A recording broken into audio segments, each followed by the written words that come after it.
wahyu. Tapi kan terlalu fundamental ya kalau kita bahas karena mereka tidak ngerti ini ya. Nah, kalau saya bicara kitab wahyu, mereka pasti tidak ngerti apa sih sebenarnya kitab wahyu itu kan begitu. Ujung-ujungnya tadi kata hoax, padahal datanya jelas kan begitu. Kan nanti aja kita bahas ya. Ini data apa dulu Bang Host?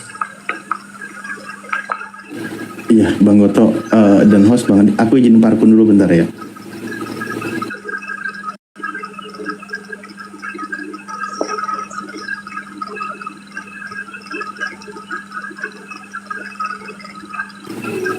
Wah, ditagih lagi di bawah. Sulit diungkapkan dengan kata-kata. Ini ada Elman Hura ini, Ustaz. Kristen ini.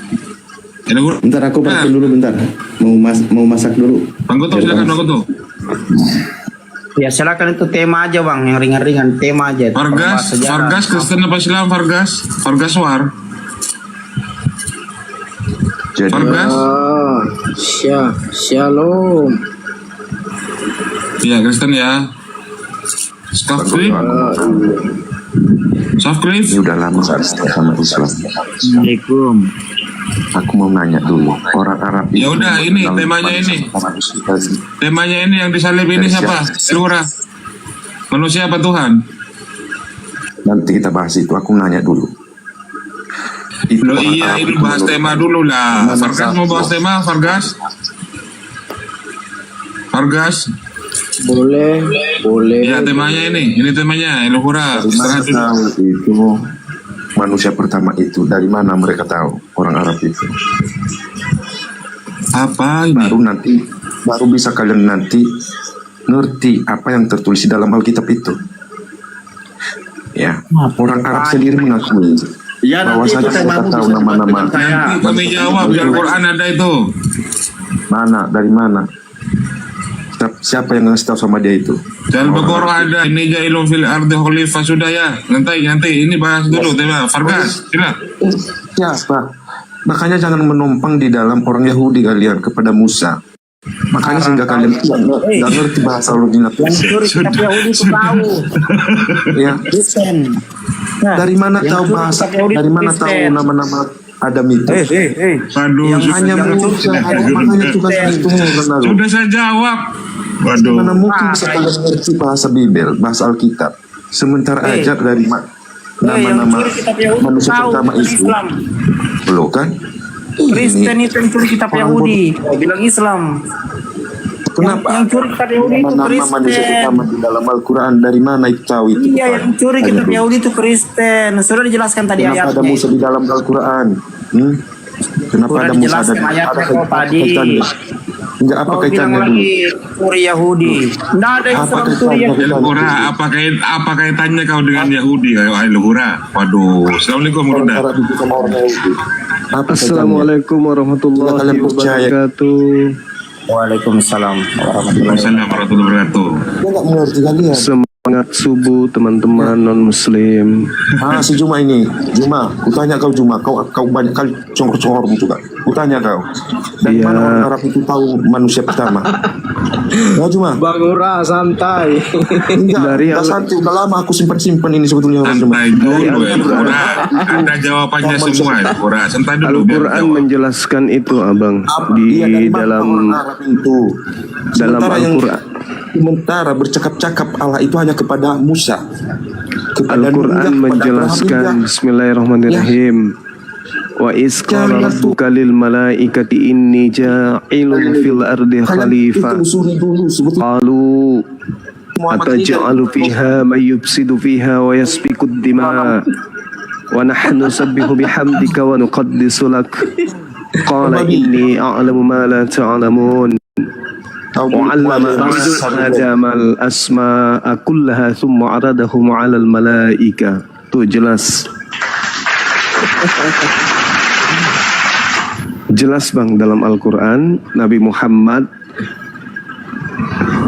diutus padanya Roh Kudus memberitakan bahwa ketika Allah ingin menciptakan khalifah di atas muka bumi, Allah menciptakan manusia Adam alaihissalam. Al-Quran surah Al-Baqarah ayat 31. Seperti itu saudaraku Kristen. Ada lagi pertanyaan yang lain? Silakan Bang Fargas. Assalamualaikum semuanya. Waalaikumsalam warahmatullahi wabarakatuh. Nyerocos itu. Mantap, tempatnya. Juma. Makanya saya Mantap, turunkan mantap, dulu. Juma. Silakan Bang Fargas kalau mau bertanya, silakan. Kalau tahu diskusi.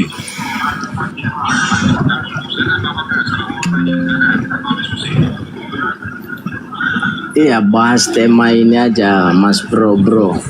Ya, oke, bahas tema. Yang disalib itu manusia apa Tuhan? Ya, silakan. Dua-duanya, Mas. Matemnya. Maksudnya gimana itu? Bisa dijelaskan abangku, Coba dijelaskan. jelaskan dulu, Fargas. Silakan. Iya, manusia, Tuhan, Roh, Allah, Yahweh, Matemnya. pokoknya semua di situ. Maksudnya gimana ini? Nggak jelas. Iya, Tidak jelas semua. atau sudah sangat jelas. Jadi Tuhan yang disalib, Bang. Iya. Maksud saya begini, Iya, ya, gantian ya. iya, iya. Semuanya di situ, bukan hanya manusia, bukan hanya Tuhan, tetapi semua. Satu, manusia. Dua, Tuhan. Ketiga, Roh Kudus. Keempat, Allah. Kelima, Kurios. Keempat, Yehova atau Yahweh. Keenam, Bapa. Banyak di situ Bang yang disalib itu. Kalau orang abang kan pengertiannya ini cuman manusia atau Tuhan kan. Jadi kalau menurut saya semuanya di situ. Oh iya. Bukan Tapi hanya ada yang, iya. Tapi kalau di Islam kan jelas bahwa yang menggantikan Nabi Isa itu adalah manusia, kan ya. Manusia yang memerangi Allah, memerangi Rasulnya. Innama jazaa'ul ladzina yuharibuna Allah. Jadi yang Mas Cuma, disalib. Mas Cuma. Halo, Mas Cuma. Iya, gimana? Kalau bisa Yesus aja, jangan Nabi Isa. Saya nggak kenal Nabi Isa. Enggak, maksud Biar saya nggak salah-salah paham ngomongnya. di dalam Al-Quran saya yang disalib itu adalah manusia, kan gitu. Terus yang menggantikan Nabi Isa alaihissalam juga disalib itu juga adalah manusia yang diserupakan dengan Nabi Isa. Nah, kalau kita lari kepada Bible, Yesus sendiri berkata, tidak banyak lagi aku berkata-kata dengan kamu sebab penguasa dunia ini datang, yaitu iblis. Dan penguasa dunia tidak berkuasa sedikit pun atas diriku. Nah, Yesus menerangkan di dalam Yohanes 8, iblislah yang menjadi bapakmu dan kamu mau melakukan keinginan-keinginan bapakmu. Kata Yesus, iblis sedikit pun tidak berkuasa terhadap dirinya. Ketika iblis merasuki Yudas supaya Yesus itu disalib, apakah iblis berhasil menyalib Yesus, Bang?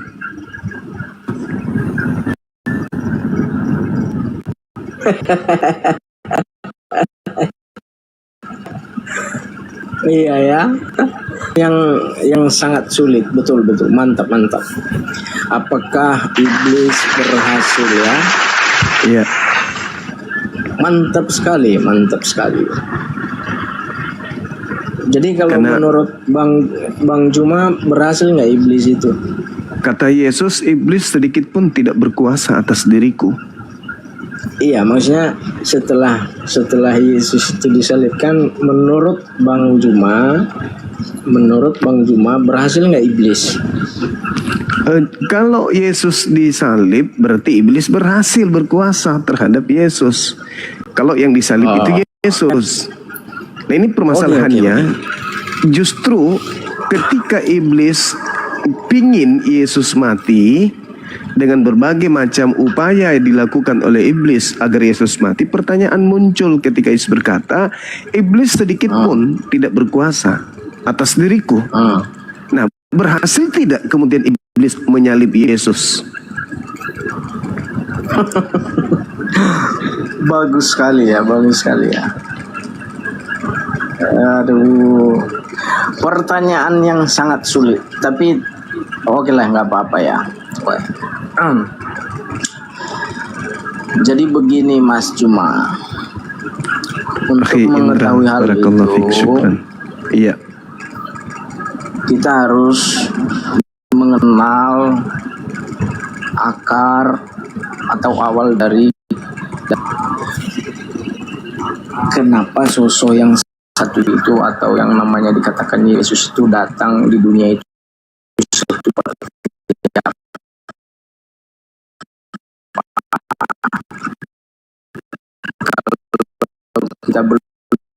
kenapa dia datang, maka semuanya kita nggak segala sesuatu. Saya Mas Juma tahu nggak apa arti atau apa tujuan Yesus datang di bumi itu? Apakah cuma satu atau banyak hal atau cuma 3 hal atau Yesus ke Bani Israel itu hanya satu, memberikan jalan kepada Bani Israel agar Bani Israel itu memperoleh hidup yang kekal. Dengan cara apa? Dengan cara menerima dirinya sebagai utusan Tuhan. Yohanes 17 nomor 3, hidup kekal itu adalah mereka Bani Israel mengenal Yesus Kristus yang diutus oleh Tuhan. Nah, jadi Oke. Yesusnya diutus untuk supaya Bani Israel itu memperoleh hidup kekal, yaitu dengan cara mereka jangan menolak Yesus sebagai Mesias, tapi wajib bagi mereka menerima Yesus sebagai Mesias yang diutus oleh Elohim kepada mereka. Seperti itu, Bang. Oke, nggak apa-apa. Kita sama-sama menerima. Saya tidak apa namanya ya. Saya nggak bilang itu nggak benar, tetapi saya bilang ya kita sama-sama menerima aja. Tetapi buat saya begini, pertanyaannya lagi, kalau Yesus itu datang hanya untuk utusan, artinya maksudnya kalau dia diutus atau kalau dia datang hanya sebagai utusan,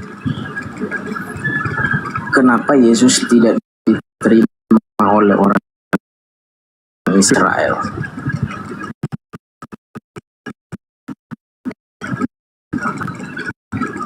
Iya, sebenarnya gini, Bang. Orang Israel itu pada dasarnya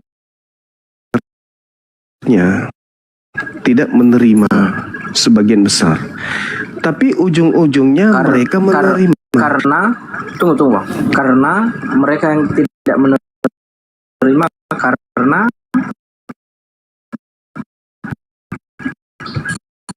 mereka tunggu Mesias yang sama seperti Daud menerima Yesus ini sebagai Mesias.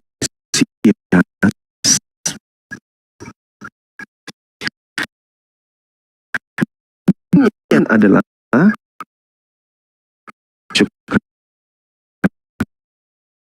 mereka semua menerima Yesus dan penjajah Roma.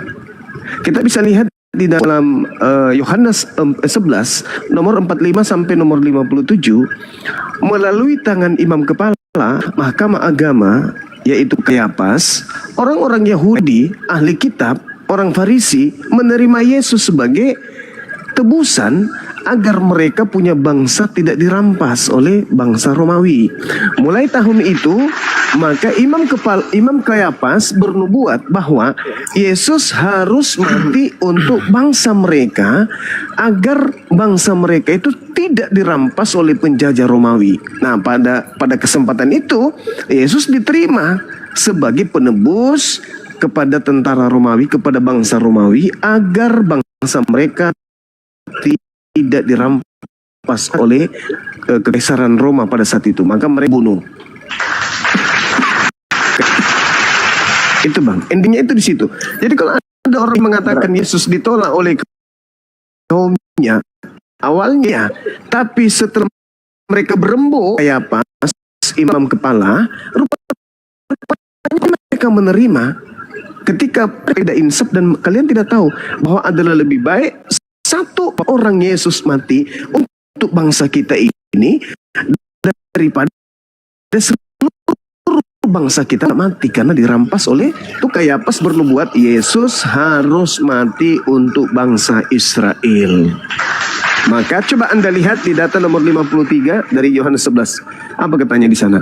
Mulai saat itu mereka bangsa Israel bersepakat untuk membunuh Yesus. Jadi mereka menerima Yesus untuk dibunuh, bukan menerima Yesus sebagai imam, sebagai Mesias, sebagaimana Daud dan Salomo. Tetapi mereka menerima Yesus sebagai tumbal agar bangsa mereka itu tidak dirampas oleh kekaisaran Romawi.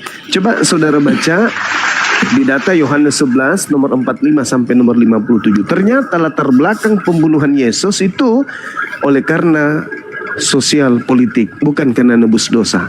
Demikian Bang.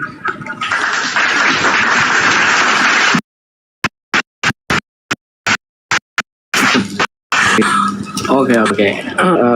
Apa namanya ya? Saya bisa menjelaskan karena saya sudah mengerti atau mengetahui, mengenal pikiran Abang Juma atau pendapat Abang Juma atau jawaban Juma tentang kedatangan Yesus. Artinya intinya begini. Artinya yang Mas Juma ketahui tentang kedatangan Yesus, Israel menerima dia tetapi tidak dengan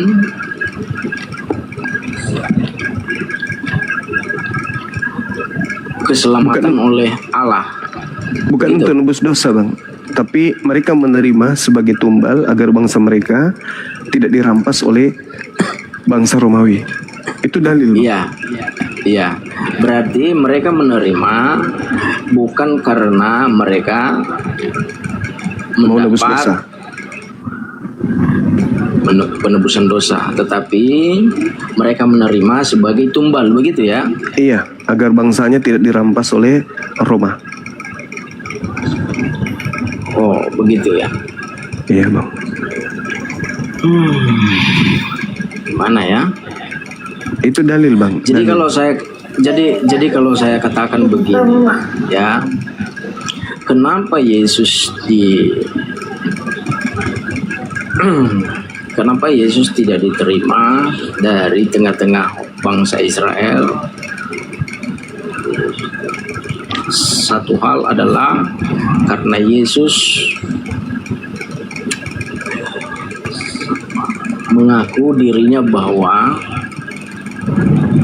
dia itu adalah sang penguasa sendiri, atau dia itu adalah sang Allah sendiri.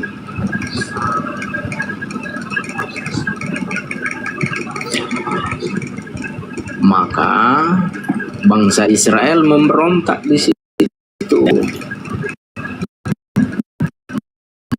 Mereka berkata, Yesus ini menghujat Tuhan, baik Allah nabi-nabi bangsa orang Israel. Makanya mereka tidak menerima Yesus sebagai juru selamat, penebusan dosa. Karena bagi mereka memandang Yesus adalah hanya sebatas manusia, bukan sebagai Tuhan. Artinya Yesus ini bagi mereka menghina Allah nenek moyang mereka. Makanya mereka tidak menerimanya. Nah, kalau ini kita sudah mengetahui tentang hal ini, maka baru kita mengerti hal-hal yang lain. Seperti ya, yang berseberangan. Ya karena orang-orang di zaman Yesus ada sebagian yang menerima dan ada sebagian yang tidak menerima. Artinya sejarah mereka berbeda-beda.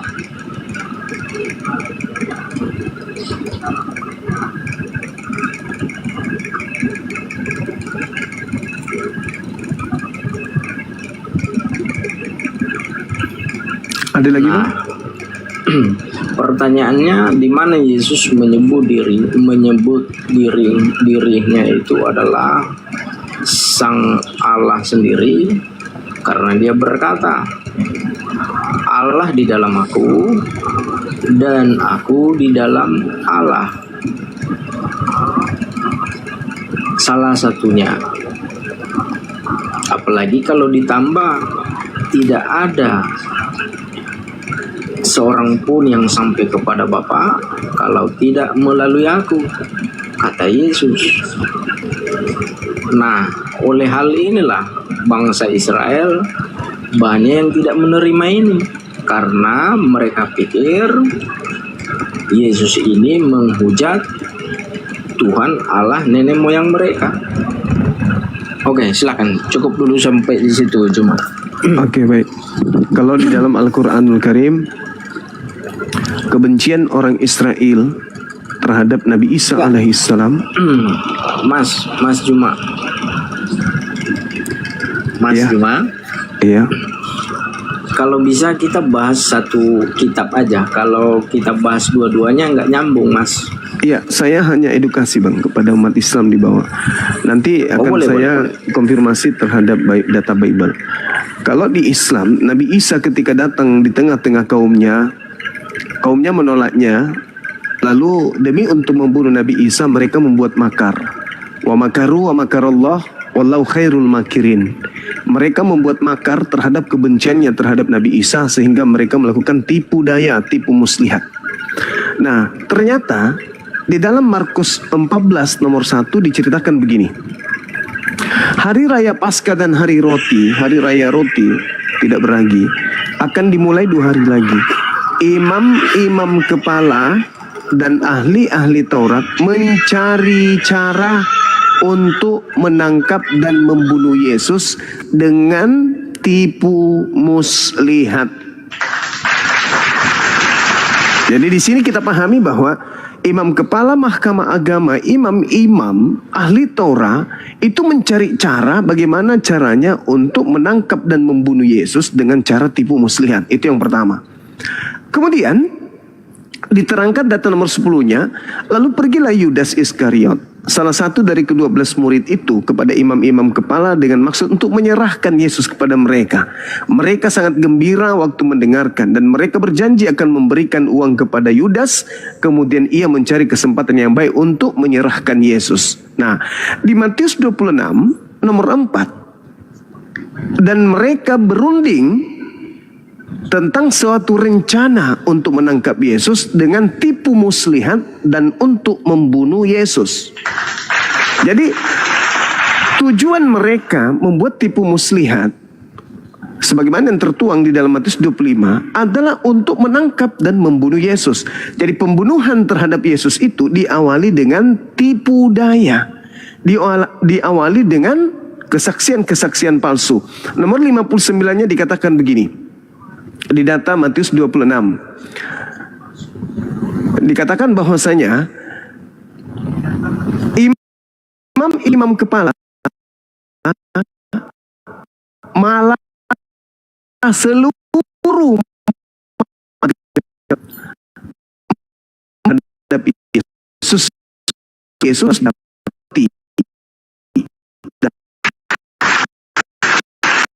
Saudara tadi mengatakan Yesus berkata, aku dan Bapa adalah satu, karena supaya punya alasan membunuh Yesus. Coba kita lihat di dalam Matius 27 nomor 18. Kata Herodes waktu itu, Pilatus kala itu, dia berkata bahwa orang-orang Yahudi menyerahkan Yesus itu karena dengki. Jadi bukan karena ada kesalahan, tetapi mereka membuat tipu daya, mereka membuat kesaksian-kesaksian palsu palsu untuk sekedar membunuh Yesus. Makanya saya katakan tadi bahwa dalam Yohanes 11, Yesus ini dipakai sebagai tumbal untuk menyelamatkan bangsa mereka dari rampasan orang-orang Roma. Coba kita lihat di dalam Yohanes 11 nomor 45 sampai nomor 57. Mereka orang Farisi, imam kepala berkumpul, lalu memanggil mahkamah agama untuk berkumpul dan berkata, apa yang harus kita perbuat? Sebab Yesus ini membuat mukjizat. Apabila kita biarkan Yesus, maka semua orang akan percaya kepadanya, dan orang-orang Roma akan datang dan akan merampas tempat suci kita serta bangsa kita ini. Tetapi seorang di antara mereka, yaitu Kayafas, imam besar pada tahun itu, berkata kepada mereka, kamu tidak tahu apa-apa dan kamu tidak insaf, bahwa lebih berguna bagimu jika satu orang mati untuk bangsa kita daripada seluruh bangsa kita ini binasa.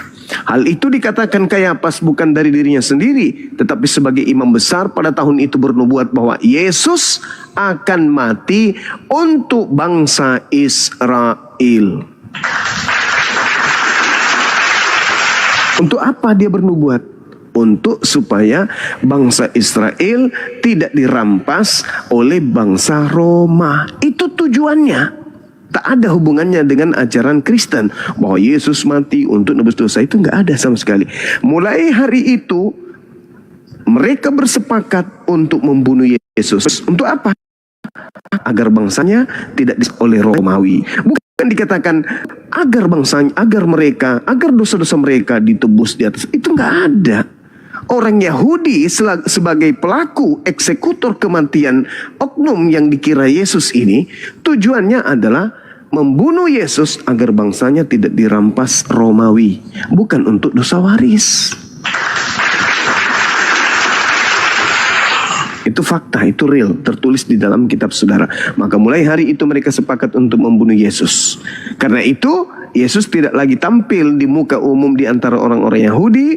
Yesus berangkat dari situ, dari ke tempat padang gurun, ke sebuah kota yang bernama Efraim, dan di situ dia tinggal bersama-sama dengan muridnya. Jadi Yesus menghindar dari pembunuhan. Yesus menghindarkan segala upaya, segala kesaksian, segala tipu muslihat yang dilakukan oleh orang-orang Yahudi untuk membunuh dirinya dengan cara Yesus bersembunyi di sebuah kota bernama Efraim. Itu fakta karena tertulis di Bible.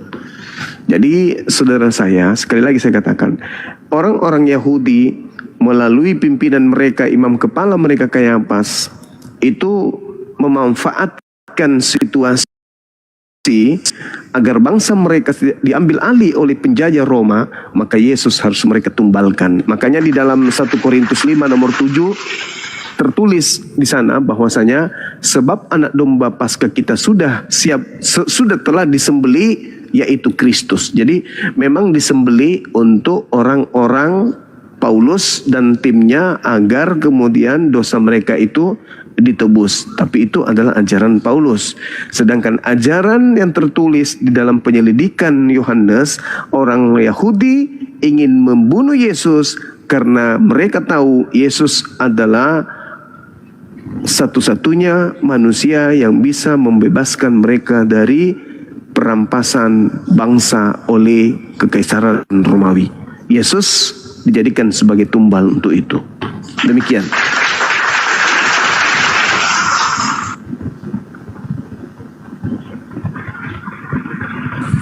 Silakan Bang Vargas, Bang Abi, Syukron. Masya Allah. Bang Vargas, silakan dibuka mute-nya. Iya, makanya tadi agak. Waalaikumsalam. Iya, dibuka mute-nya. Saya undang ini. Bang Vargas, ini kayaknya pemula, Gruda. Iya, sebentar ya, sebentar. Ya, nanti Sebentar rame di tempat Anda. Sebentar Ya. lagi. Sebentar sedikit aja. Saya lagi ada kerja sebentar ya.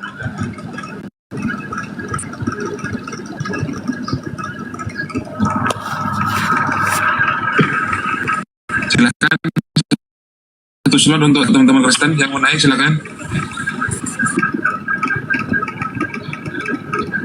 Assalamualaikum warahmatullahi wabarakatuh. Ustaz Arif, Ustaz Ali. Waalaikumsalam. Bang Hani, lanjut. Ini akun Alif ini siapa? Dinda Alif. Ustaz Alif, Ustaz Alif, Gruda. iya. Waalaikumsalam. Oh, Mas. Ketua kita. Kenapa bergerak?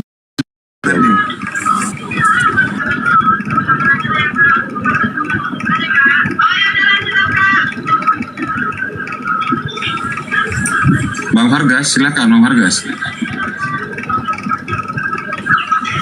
Mungkin lanjut dulu Mas, Bunda. sebentar Mas, sebentar dulu Mas, sebentar aja. Lagi ada tugas sebentar ya.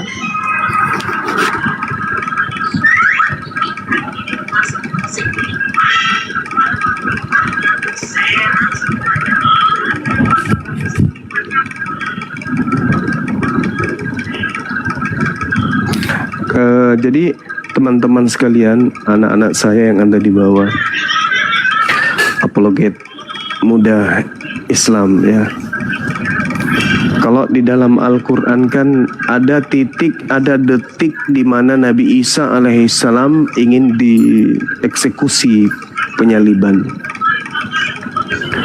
Tetapi Al-Quran menjelaskan ini mutawafik warafi'uka ilayya wa mutahhiruka minal ladzina kafaru.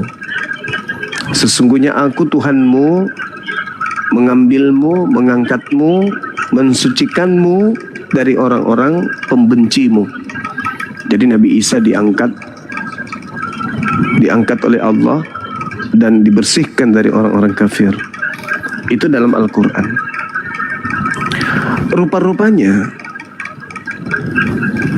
mereka ingin membunuh Isa alaihissalam itu bukan karena Nabi Isa ini mengaku sebagai anak Tuhan kalau dalam perspektif Al-Quran. Bukan juga karena Nabi Isa alaihissalam itu adalah Tuhan yang turun ke bumi. Tapi dalam Al-Quran mereka membuat makar oleh karena melihat mujizat-mujizat Nabi Isa alaihissalam ini itu tidak bisa mendudukkan kemudian mereka sebagai umat atau bangsa yang adidaya seperti ketika zamannya Daud dan zamannya Nabi Sulaiman atau Salomo. Sehingga orang-orang itu pada kufur, pada ingkar kepada Nabi Isa alaihissalam. Nah, sehingga Nabi Isa ini ya mengatakan kepada Bani Israel, man ansari ilallah, siapa yang akan menjadi penolongku untuk menegakkan tali agama Allah. Oke. Itu Nabi Isa bertanya kepada kaumnya. Nah, di kaumnya ada yang menolak, sehingga mereka kemudian membuat makar. Latar belakang pembuatan makar ini diadakan oleh mereka itu seketika hanya ingin membunuh Nabi Isa saja, bukan karena menghujat Allah, enggak, tapi karena memang benci kepada Nabi Isa. Nah, kalau di dalam Bible orang-orang Yahudi pun sama ingin membunuh Yesus, bukan karena faktor dosa waris, karena dosa Adam, karena kutukan Tuhan kepada Adam dan keturunannya, itu bukan.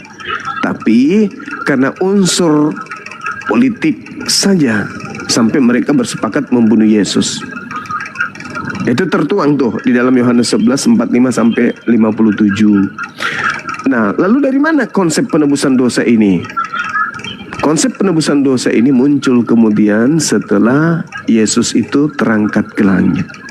Sekira begitu teman-teman sekalian. Oke, boleh dijawab. Iya, silakan. Jadi Mas Juma, saya kurang tahu ya. Entah Mas Juma ini sangat memahami Alkitab atau sangat teliti dengan Alkitab atau Bible atau tidak. Kenapa? Karena kalimat Bang Juma ini berkata Yesus dibunuh orang Yahudi atau orang Israel karena mereka ingin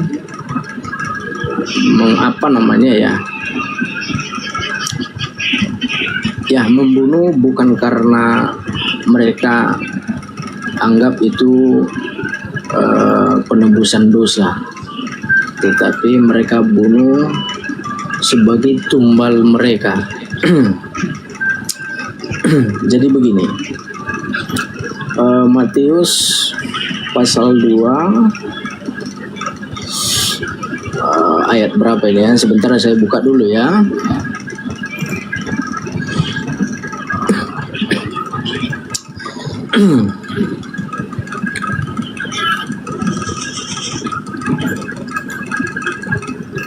Ya.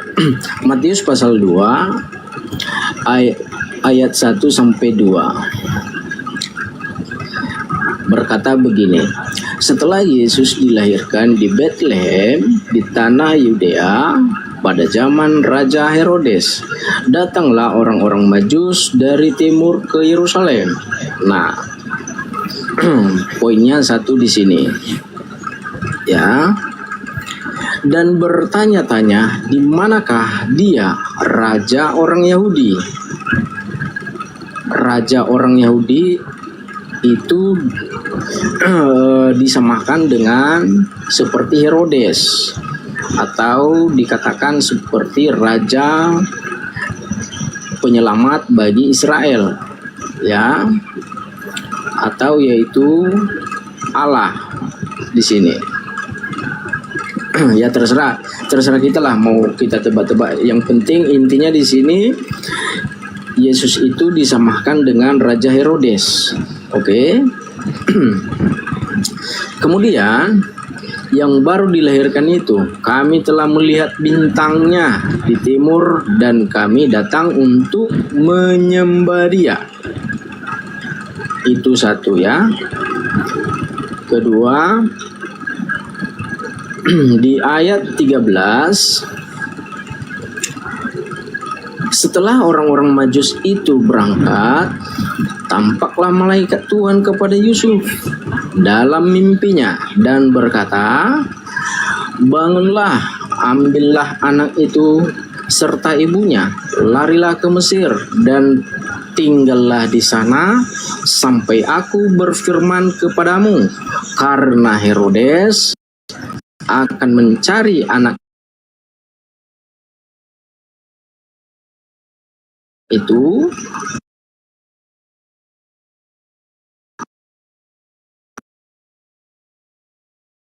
untuk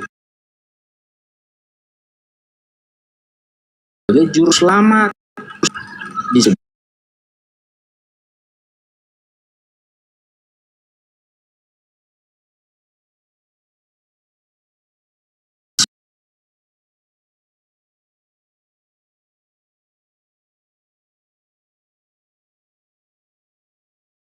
Berkata, mereka menyalibkan Yesus karena mereka menumbalkan Dia supaya mereka lepas dari tanah raja atau penguasa Romawi.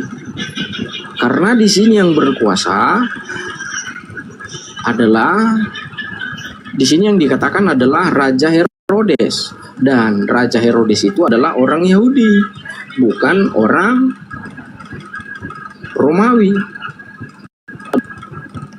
Jadi saya kira,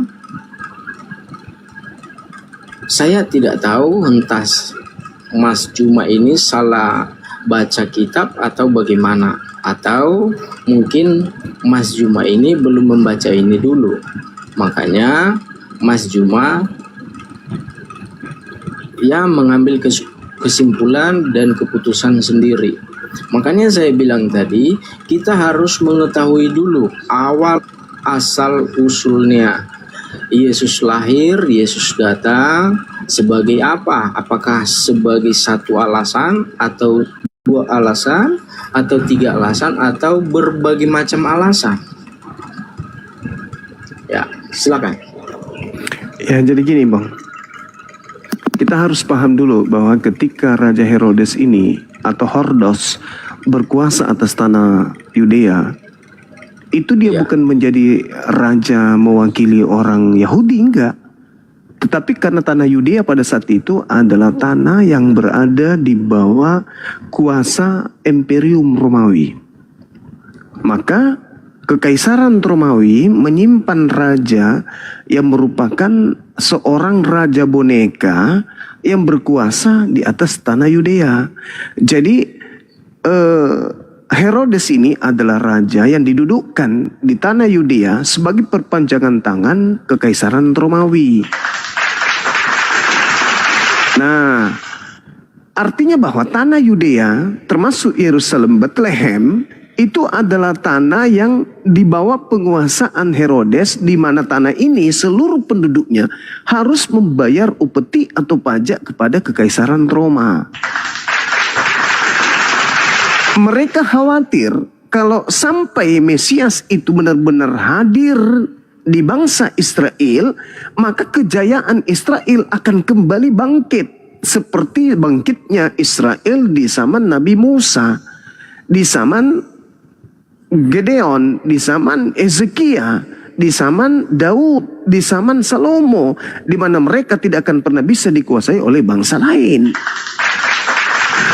Maka ketika ada orang-orang Majus datang, memberikan kemudian penyampaian berita kepada Raja Herodes itu kaget. Apa iya akan bangkit di tengah-tengah mereka seorang raja, seorang Mesias? Apakah itu betul? Maka Herodes memanggil orang Majus.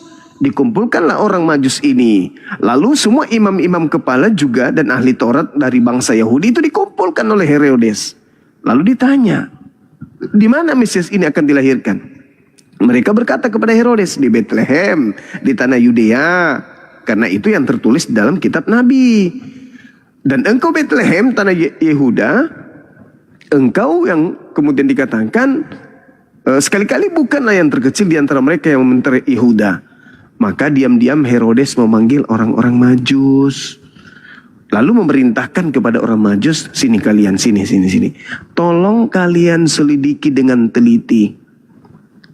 Bila manakah benar-benar bintang itu nampak.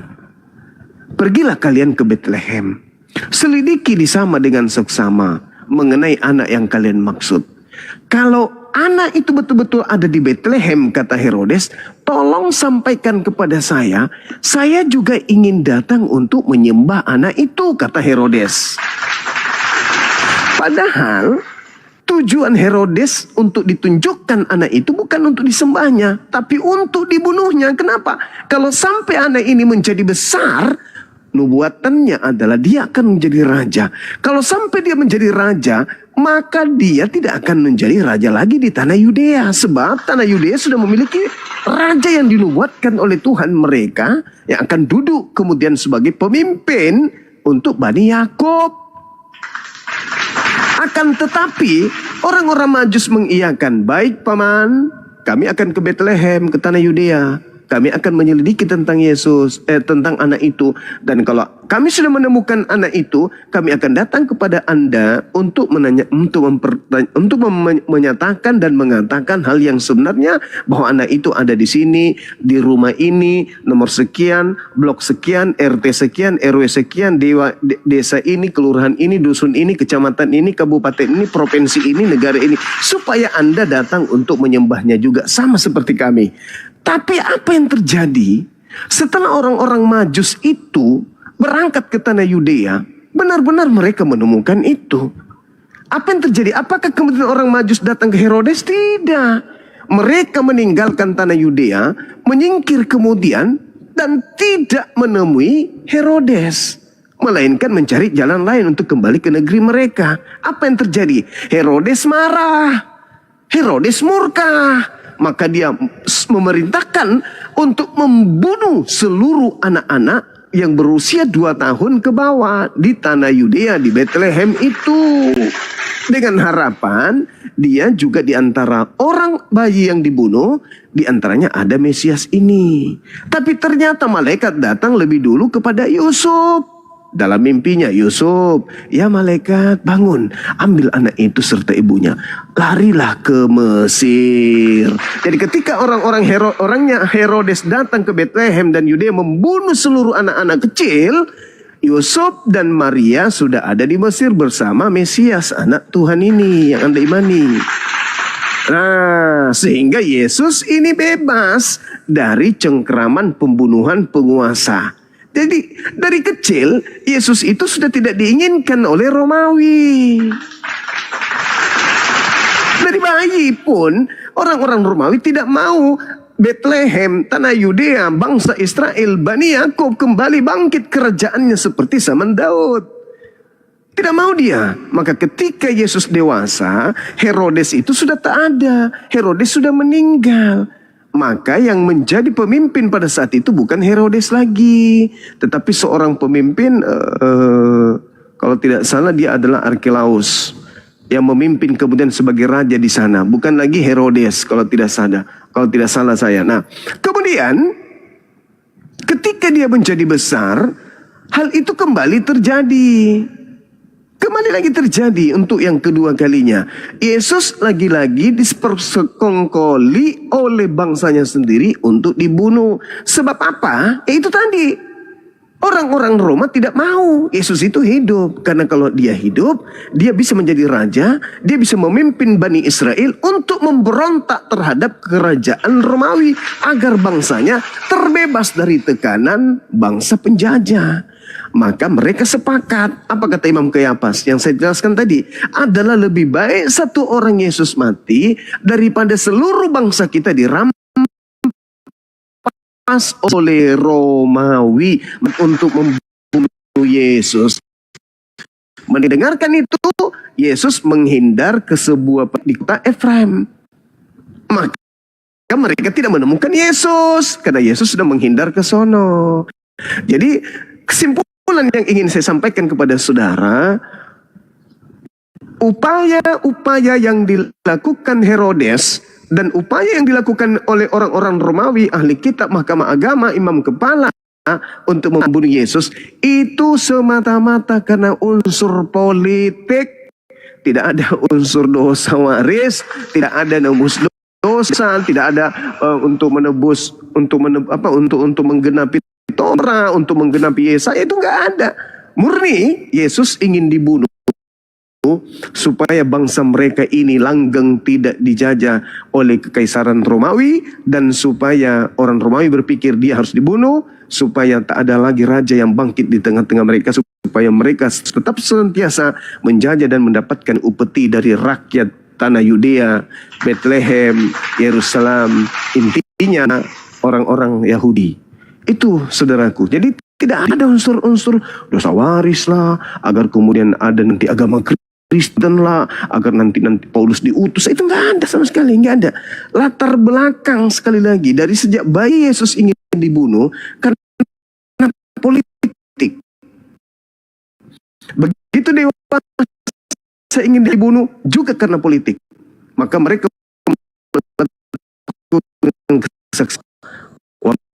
wa makarallahu khairul makirin. Yang sebenarnya Yesus mati agar ia dibangkitkan menjadi Tuhan. Nah, itu ajaran yang muncul belakangan.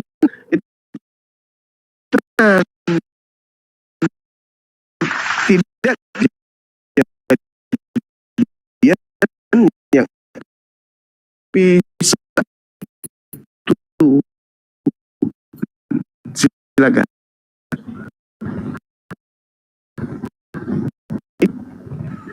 Ya, tapi saya ketawa karena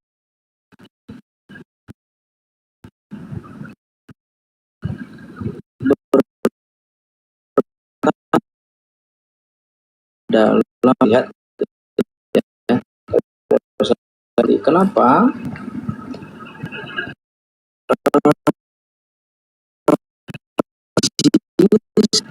sementara Mas Juma ini atau membahas kan di situ. Kenapa saya bilang seperti itu? Karena di sini kedatangan Yesus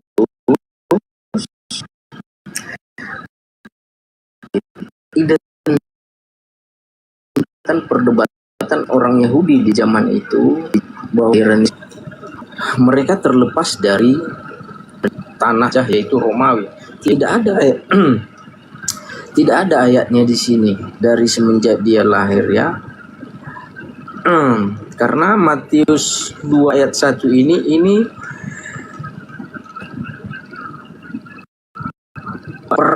ayat pertama kelahiran Yesus Kristus, dan langsung dihadapkan kepada raja orang Yahudi. Ya. Sekali lagi saya baca ya.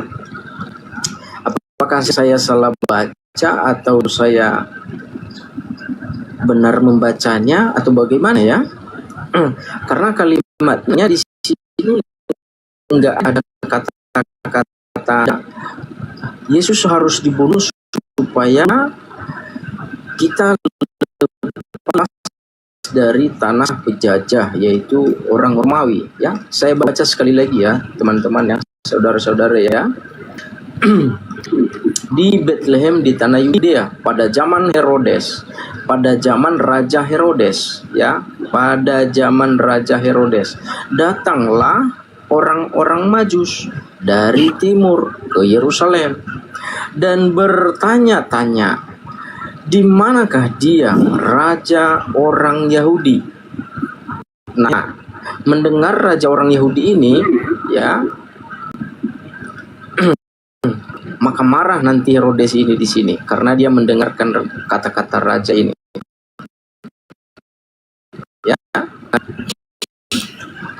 Yang baru dilahirkan itu karena tangnya. Ya. Kalau kita meneliti ayat ini, kalimat ayat ini, di sini berbicara soal keilahian, soal kuasa Allah, soal kuasa Sang Ilahi atau Sang Allah. Ya, saya baca sekali lagi ya. Dan bertanya-tanya, di mana dia raja orang Yahudi ya yang baru dilahirkan itu? Kami telah melihat bintangnya. Satu poin ya. Ya, satu poin bahwa tidak ada manusia seorang pun di bumi ini yang dia lahir terus ada tanda-tanda bintangnya. Tidak ada ya. Berarti ini menurut saya ini berbicara keilahian atau kekuasaan Allah ya, atau kekuasaan Tuhan. Selanjutnya, dan kami datang untuk menyembah Dia. Ya, di sini tidak berbicara soal politik, tetapi di sini berbicara soal kerohanian. Di sini berbicara soal ketuhanan. Kami datang untuk menyembah Dia. Ya. Nah, selanjutnya ketika Raja Herodes mendengar hal itu, terkejutlah ia beserta seluruh Yerusalem. Maka dikumpulkannyalah semua imam kepala dan ahli Taurat. Artinya, sekali lagi saya bilang, di sini berbicara soal keilahian, soal ketuhanan, soal kealahan, bukan berbicara soal kepolitian. Maksudnya bukan bicara soal politisi. Tetapi di sini berbicara soal ketuhanan. Karena yang dikumpulkan di sini, ya, saya baca sekali lagi ya. Maka dikumpulkannyalah semua imam kepala dan ahli Taurat bangsa Yahudi, lalu dimintanya keterangan dari mereka di mana Mesia akan dilahirkan. Ya. Saya baca ya, sorry ya, supaya lebih jelas ya, supaya jangan terpotong-potong ya, biar Mas Juma ini tidak salah sangka ya. Saya lanjut ya. Mereka berkata kepadanya, di Bethlehem di tanah Yudea, karena demikianlah ada tertulis dalam kitab. Sekali lagi, di sini berbicara soal kerohanian, bukan berbicara soal politisi, ya. Karena demikianlah ada tertulis dalam kitab Nabi dengan engkau Bethlehem bukanlah yang terkecil di antara mereka yang memerintah Yudea, karena daripada mula akan bangkit seorang pemimpin yang akan menggembalakan ya itu ya bukan berbicara soal politisi, tetapi di sini berbicara soal pengajar rohani, artinya ya menggembalakan umatku. Umatku ya, bukan rakyatku ya, umatku Israel. Di sini nggak ada berbicara soal politisi ya. Kalau rakyat baru berbicara politisi. Di sini umat ya. Oke. Kita lanjut di ayat yang 13 tadi. Setelah orang-orang Majus itu berangkat, nampaklah malaikat. Ya, sekali lagi saya tegaskan, di sini tidak berbicara soal politisi, tetapi di sini berbicara soal rohani, soal keilahian, soal ketuhanan, ya. Nampaklah malaikat Tuhan kepada Yusuf dalam mimpi dan berkata, bangunlah, ambillah anak itu serta ibunya, larilah ke Mesir dan tinggal di sana sampai aku berfirman. Sekali lagi saya tegaskan di sini bukan berbicara soal politik, ya, bukan berbicara soal politik, tetapi berbicara soal kerohanian. Di sini sudah jelas, sampai aku berfirman kepadamu, ya, karena Herodes akan mencari anak itu untuk membunuh dia. Di sini nggak ada kata-kata orang Israel di sini. Di sini hanya berbicara soal kerohanian, tidak dengan politik. Ya, jadi kalau saya kurang tahu ya, entah Mas Juma ini pernah membaca ini atau belum, ya. Tetapi saya ingatkan sama saudara, saya pesankan sama saudara, ya, segala sesuatunya kalau kita pengen mengetahui, kita harus berasal dari akarnya. Kita harus mengetahui dari awal mulanya kenapa masalah itu terjadi, ya. Awal mulanya kedatangan Yesus di sini sudah jelas. Dia dicari dan dibunuh karena apa? Karena itu tadi sudah dinubuatkan semua berbicara soal kerohanian. Ya, dan banyak ayat-ayat yang lain menegaskan bahwa Yesus seolah-olah menghina Allah sendiri ketika orang-orang ahli-ahli Taurat di Israel atau di Yahudi mendengar hal itu, maka mereka marah besar karena mereka tersaingin. Poinnya apa bang? Kok diulang-ulang Bang Fargas, coba dipersingkat. Poinnya apa kok diulang-ulang? Iya, poinnya adalah di sini berbicara soal kerohanian, Mas, bukan itu soal radio lagi politis. diputer itu, lupa matiin. Ya, diputer-puter. Boleh saya tanggapi, boleh? Iya, yang poin saya di sini adalah saya tegaskan di sini Mas Juma tidak berbicara politisi, tetapi berbicara soal keilahian atau kealahan. Oke, silakan.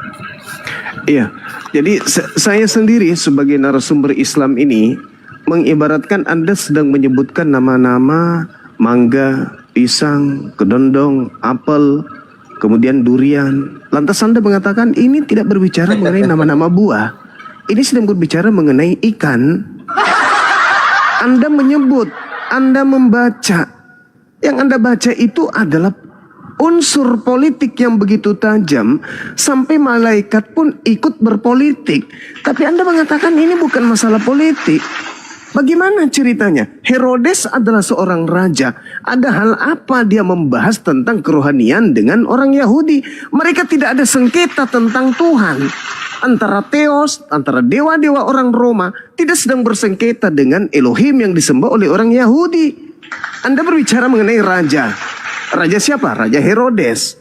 Lalu kemudian Yesus dinubuatkan menjadi siapa? Menjadi pemimpin bangsa Israel. Sedangkan Herodes sedang duduk sebagai pemimpin rakyat Bethlehem, Yudea, Israel.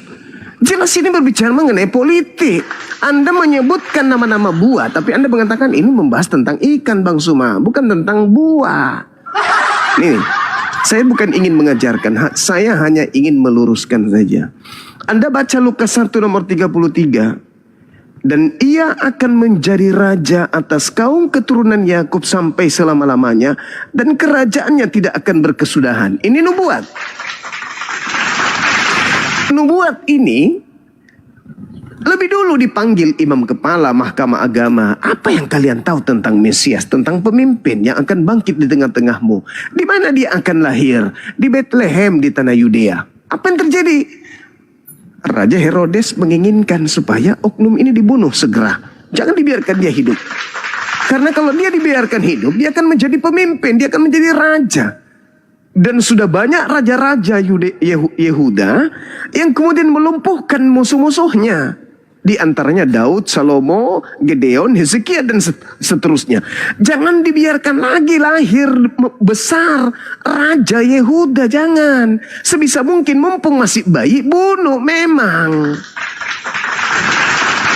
Supaya bangsa Israel tetap di bawah tekanan Kekaisaran Romawi. Dan engkau Bethlehem, tanah Yehuda, engkau sekali-kali bukan yang terkecil di antara mereka yang memerintah Yehuda. Memerintah Yehuda. Itu masalah pemerintahan politik, bukan masalah kerohanian. Karena daripada mula akan bangkit seorang pemimpin. Pemimpin itu raja. Ini membahas tentang politik. Ini bukan membahas tentang kerohanian yang akan menggembalakan Israel. Gembala-gembala Israel itu banyak. Nabi Musa gembala Israel, Nabi Daud, Salomo itu gembala semua. Itu pemimpin, gembala itu pemimpin. Maka diam-diam Herodes memanggil orang-orang Majus dan dengan teliti bertanya kepada mereka, bila manakah bintang itu akan nampak? Kemudian ia menyuruh mereka ke Bethlehem dan berkata, pergi dan selidikilah dengan seksama hal-hal mengenai anak itu. Segera sesudah kamu menemukan dia, kabari aku supaya aku datang juga menyembahnya. Kata Herodes, padahal bukan untuk menyembahnya, untuk membunuhnya. Itu aja sudah unsur politik. Karena kemudian orang-orang Majus ini datang dalam mimpi mereka supaya jangan kembali ke Herodes, maka pulanglah orang-orang Majus ini ke negeri mereka melalui jalan yang lain. Apa yang terjadi? Apakah Herodes itu tinggal diam? Tidak. Malaikat datang dengan cara berpolitik juga. Malaikat datang kepada Yusuf. Yusuf, bangun, ambil istrimu, ambil anak itu, larilah kalian ke Mesir, tinggallah di sana sampai aku kembali berfirman kepadamu, karena Herodes akan mencari anak itu untuk membunuh dia. Maka Yusuf bangun, mengambil anak itu dan istrinya malam itu juga menyingkir ke Mesir dan tinggal di sana hingga Herodes mati. Baru balik lagi ke Bethlehem, baru balik lagi ke tanah Yudea. Setelah kemudian dipimpin tanah Yudea itu oleh Arkelaus, anak daripada Herodes. Begitu. Nah, ketika kemudian Herodes ini tahu bahwasanya orang-orang Majus ini telah menipu dia, Herodes kemudian marah besar. Dia menyuruh membunuh semua anak-anak yang ada di Bethlehem dan sekitarnya, di mana anak-anak yang diperintahkan dibunuh adalah diindikasikan itu seumpama usia Yesus 2 tahun, maka semuanya anak dibunuh. Itu yang Anda harus pahami, Bung.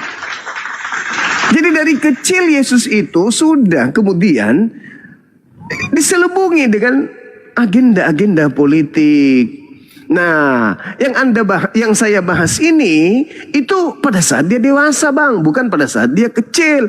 Pada saat dia kecil, musuh terbesarnya adalah Herodes. Pada saat dia besar, musuh besarnya adalah kaumnya sendiri. Kenapa? Karena kaumnya masih dalam tekanan kerajaan Romawi dan tidak ingin kemudian bangsanya benar-benar dirampas secara totalitas oleh Kaisaran Romawi, maka mereka harus menumbalkan Yesus agar bangsa mereka tidak dirampas oleh Kekaisaran Romawi. Itu tertulis di mana? Yohanes 11 nomor 45 sampai nomor 57. Saran saya, belajarlah lebih dalam lagi kepada Bible. Jangan Anda mengatakan Bang Suman tidak pernah baca. Saya puluhan tahun dah mengkaji Bible ini, dan apa yang Anda baca itu sudah di luar kepala saya. Anda baru ingin membacanya, saya sudah tamat. Untuk itulah saya katakan kepada saudara, dari sejak kecil Yesus itu sudah diselimuti gerakan-gerakan politik dari Kekaisaran Romawi maupun internalnya sendiri. Ketika dia dewasa, Anda boleh baca kemudian dalam Yohanes 11 itu, bagaimana orang-orang Yahudi bersepakat ingin membunuh Yesus sampai imam kepala angkat suara. Apa katanya? Yesus harus mati. Untuk apa? Supaya bangsa kita tidak dirampas oleh Roma. Untuk itulah dia bernubuat, Yesus harus mati untuk bangsa kita. Nah, maka mulai saat itu mereka bersepakat membunuh Yesus. Yohanes 11 nomor 53. Nomor 54-nya dikatakan, karena itu Yesus tidak lagi menampakkan diri di muka umum di antara orang-orang Yahudi. Yesus berangkat di suatu daerah dekat padang gurun ke sebuah kota yang bernama Efraim, dan disitulah Yesus tinggal bersama dengan murid-muridnya. Lalu kemudian di data nomor 57-nya, sementara itu imam-imam kepala dan orang-orang Farisi telah memberikan perintah kepada rakyat supaya setiap orang yang tahu di mana Yesus berada agar memberitahukan keberadaannya kepada imam kepala agar mereka dapat menangkap Yesus. Jadi Yesus pada TKP, pada kondisi yang ada, pada latar belakang yang sebenarnya, ingin dibunuh karena unsur politik agar bangsa Israel tidak dirampas penjajah Roma. Tak ada dosa waris, tak ada dosa kutukan, tak ada membebaskan dosa orang-orang Kristen, tak ada menggenapi saya, tak ada kemudian menggenapi dosa-dosa yang harus ditebus dengan tumbal darah manusia, dan tak ada kemudian penyelamatan dengan menghapuskan Torah. Itu yang perlu saudara pahami. Ajaran-ajaran yang muncul kemudian barulah menggunakan nama Yesus sebagai tameng untuk menjelaskan dan menguraikan ajaran di luar Yahudi itu. Itu yang perlu saudara pahami. Maka Yesus mengatakan, waspadalah kepada penyesat yang datang kepadamu memakai namaku dan berkata, akulah Mesias. Nah, inilah ajaran yang muncul kemudian, nembus dosa lah, Tuhan matilah, Tuhan turun ke bumi lah, Tuhan disalib lah. Ajaran-ajaran ini muncul karena memakai nama Yesus. Dan banyak orang yang disesatkan dengan pola itu. Nah, Yesus sudah menubuatkan dan Al-Quran menerangkan, wa makaru wa makarallah wallahu khairul makirin. Ketika orang-orang Yahudi membuat makar terhadap Nabi Isa alaihissalam, Allah membalas makar mereka, dan sesungguhnya Allah adalah sebaik-baiknya pembalas kejahatan. Begitu saudaraku. Jadi saya berbicara terkait dengan data. Adapun ajaran Anda yang muncul belakangan, Yesus nebus dosa, bla bla bla, itu tidak sesuai dengan apa yang terjadi di TKP saat kejadian. Seibarat kata nih, ada orang yang ingin membunuh Pak Bom Bom misalnya. Kita bunuh Pak Bom yuk. Kenapa dia harus dibunuh? Ya karena dia mengambil tanah kita tanpa izin. Dia merekayasa sertifikat tanah kita. Ayo bunuh. Terjadi eksekusi terhadap Pak Bom Bom. Ternyata sebelum itu terjadi, pemerintah telah menyelamatkan Pak Bom Bom dengan mengirimnya ke Pulau Jawa. Tidak dibunuh dia. Nah, 1 abad kemudian, 3 abad kemudian muncul ajaran baru. Bom Bom mati disalib untuk menebus dosa-dosa kita. Padahal pada saat kejadian bukan karena dosa, tapi karena adanya sengketa lahan. Inilah yang terjadi sekarang ini. Orang kemudian meneteskan air mata. Oh, begitu besar kau Tuhan, karena kau telah mencurahkan darahmu untuk kami. Padahal kejadian di TKP tidak begitu. Kejadian yang ada, orang-orang Yahudi ingin membunuhnya karena takut bangsanya dirampas oleh Kekaisaran Romawi. Begitu saudara, begitu kenyataan yang tertuang di dalam Bible. Bukan saya merekayasa, tapi itu ada tertulis. Gitu, silakan.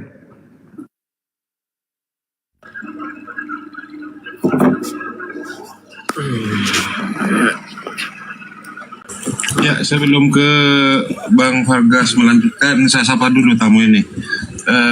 Bang Ivanhu. Bang Ivanhu, selamat pagi. Dibuka mute-nya Bang Ivanhu. Halo, selamat pagi. Shalom. Ya, dari Katolik apa Protestan, Bang? Terserah. Hah? Katolik lah. Katolik. Oh, Katolik. Ya, saya naikkan Anda karena tadi. Iya, betul. Iya, saya naikkan Anda karena tadi Anda bilang apa ini? Suma taleso, naikkan saya. Makanya saya naikkan. Apa taleso? Nggak tahu, nggak ngerti ya. Ya, mau diskusi? Oh, kesini dulu menjawab. Selesaikan dulu mereka menjawab. Sudah selesai Bang Vargas? Mau dibantu Bang Vargas? Ya, iya. Terima kasih banyak ya. Jadi saya mau tanya sama Mas Juma ini ya. Bang, Dimana sebelum tanya saran saya gini aja. Terima kasih Bang Juma atas ilmunya yang dipaparkan, luar biasa, saya baru paham gitu Bang. Ya.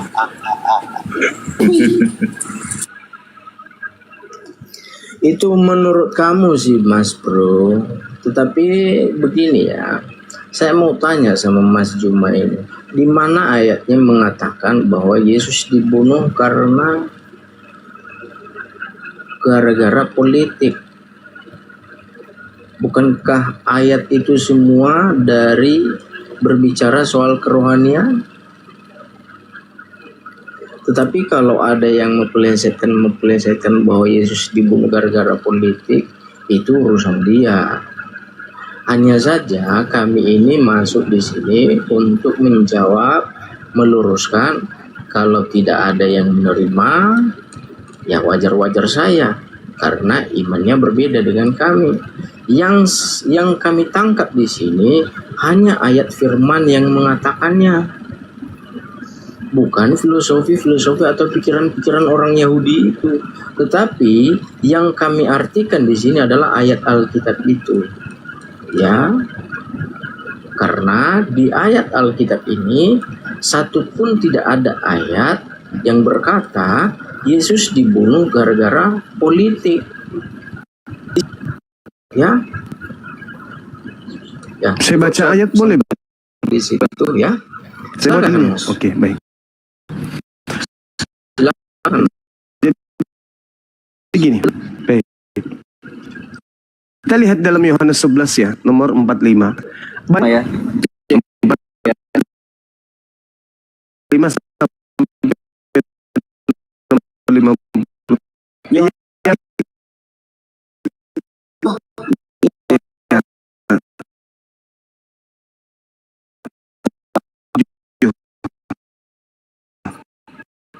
57. 5 Oke. Ya, saya baca ya. Banyak lawat Maria yang menyaksikan sendiri apa yang telah diperbuat oleh Yesus. Jadi banyak orang yang datang kepada rumah Maria, melawat Maria, Yesus, dan orang banyak ini percaya. Tapi ada di antara mereka yang orang Farisi untuk menceritakan kepada orang Farisi apa yang sedang diperbuat Yesus tersebut. Lalu imam-imam kepala dan orang-orang Farisi ini, Apa itu ayat berapa? Ayat berapa? nomor 47, memanggil mahkamah agama untuk berkumpul, dan kemudian mereka berkata, apakah yang harus kita buat? Sebab orang ini, maksudnya Yesus, membuat banyak mukjizat. Apabila kita biarkan Yesus maka semua orang akan percaya kepada, akan datang dan akan merampas tempat suci kita serta bangsa kita. Tuh, sudah tertulis begitu, jelas sekali. Apabila kita biarkan ini terjadi, maka semua orang. Yohanes 4 ayat 47. 48. Aduh, gimana sih orang ini? Tadi 47. Iya. Yang saya baca tadi itu 47, yang sekarang ini 48. Saya kan bilang dari 45 sampai ke 57. Begitu saudaraku. Jadi kita sedang belajar ini. Tetapi seorang di antara mereka, yaitu Kayafas, imam kepala, berkata kepada mereka, kamu tidak tahu apa-apa dan kamu tidak insaf bahwa lebih berguna bagi kamu jikalau satu orang mati, yaitu Yesus, untuk bangsa kita, yaitu bangsa Israel. Zuma. Teks Yohanes 4 ayat 48, maka kata Yesus kepadanya, jika kamu tidak melihat tanda dan mujizat, kamu tidak percaya. Jangan kamu lebarkan. Jangan kamu lebarkan. Itu aja. Anda salah baca. Biar kawan. aja Anda Mas, salah biar baca. Mas. Anda Mas salah baca. Ivan. Biar Anda aja salah dulu, baca. selesaikan dulu. Anda baca Selesaikan apa dulu, Mas. itu? Data apa yang Anda baca itu? Kamu bilang Yohanes 4. Yohanes berapa? Yohanes 11. Oh, Yohanes 11 48. Bang, kalau sakit gigi, jangan minum obat cacing. Biar kembali. Apabila kita biarkan Yesus, maka semua orang akan percaya kepada Yesus dan orang-orang Roma akan datang. Tidak ada bilang apabila kita membiarkan Yesus atau apabila kita membiarkan dia. Dia itu siapa, Bang? Hah? Dia itu siapa? Ini dalam teks Yohanes bukan berarti Yesus. Dia itu siapa? Nah, kau Dia bertanya, itu maka semua akan orang percaya kepadanya dan orang Roma akan datang dan merampas tempat suci kita serta bangsa kita. Dia siapa? Dia ini pakai koma, Bang. Iya, dia itu siapa di situ? Dia itu pakai koma, Bang. Iya, dia di situ siapa? Nah, sekarang saya tanya, Abang saya bicara Zuma, komanya saya bicara iblis. Ini turunin aja dulu, kesel gue banyak mah. Acing, turun dulu kau, gak aja. Sorry Bang ya, sorry. Jadi kalau kita beragama itu harus membela akidah kita. Bukan kita yang kemudian mati-matian membela akidah kita karena bertentangan dengan dalil. Dalil dalam Bible kita itu seharusnya membela akidah atau membela iman. Ini yang terjadi sekarang adalah iman Anda justru bertolak belakang dengan dalil yang ada di Bible Anda.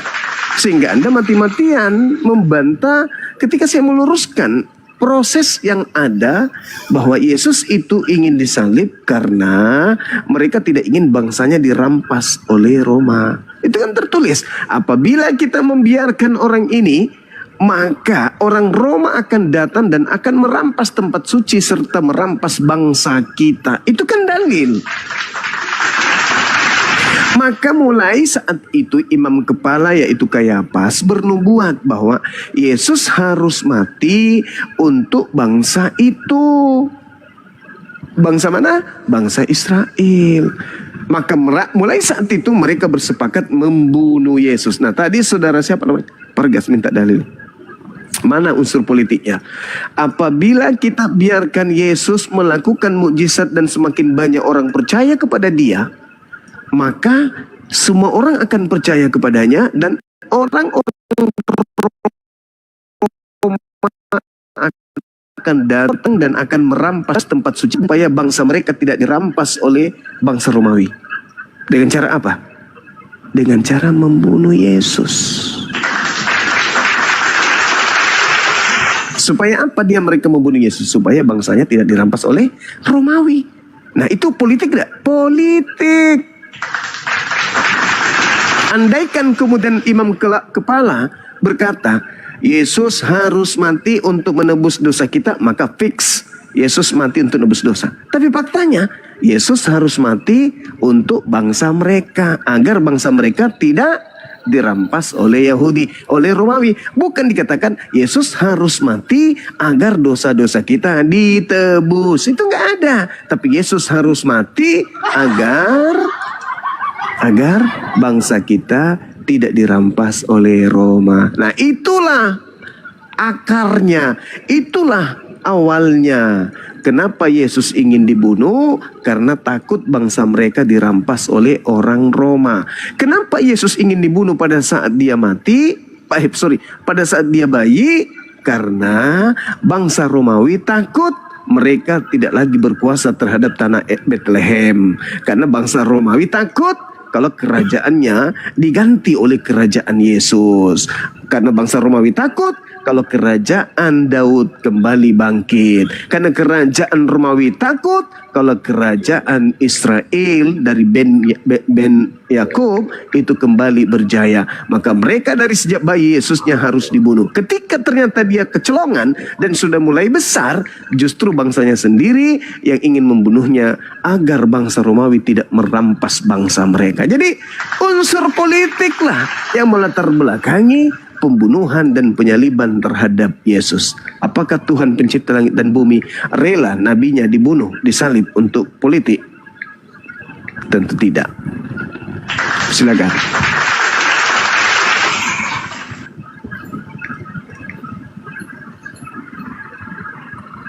Saya sudah kasih dalilnya Bang yang Anda minta. Yohanes 11 nomor 48. Ya, terima kasih Mas Jumaku, Mas Juma. Sama-sama. Jadi Mas Juma ini berbicara di mana ya?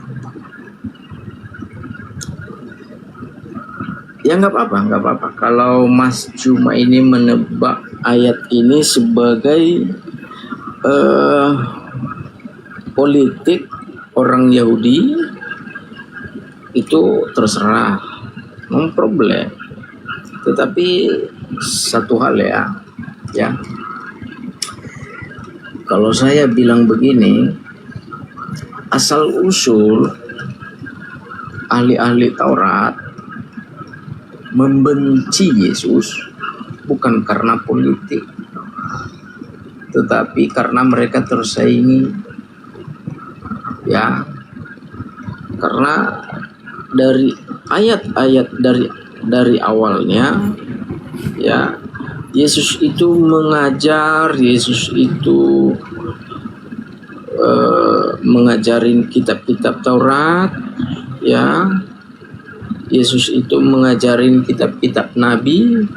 Maka orang-orang ahli-ahli Taurat ini sakit hati kepada Yesus ya, maka timbullah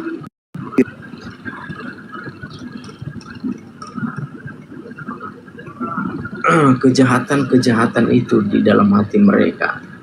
Jadi kalau Mas Juma ini berbicara dengan ayat ini saja, ya saya bilang terserah. Kalau kita ini cuma satu ayat saja, satu pasal aja, ya saya bilang itu benar asli.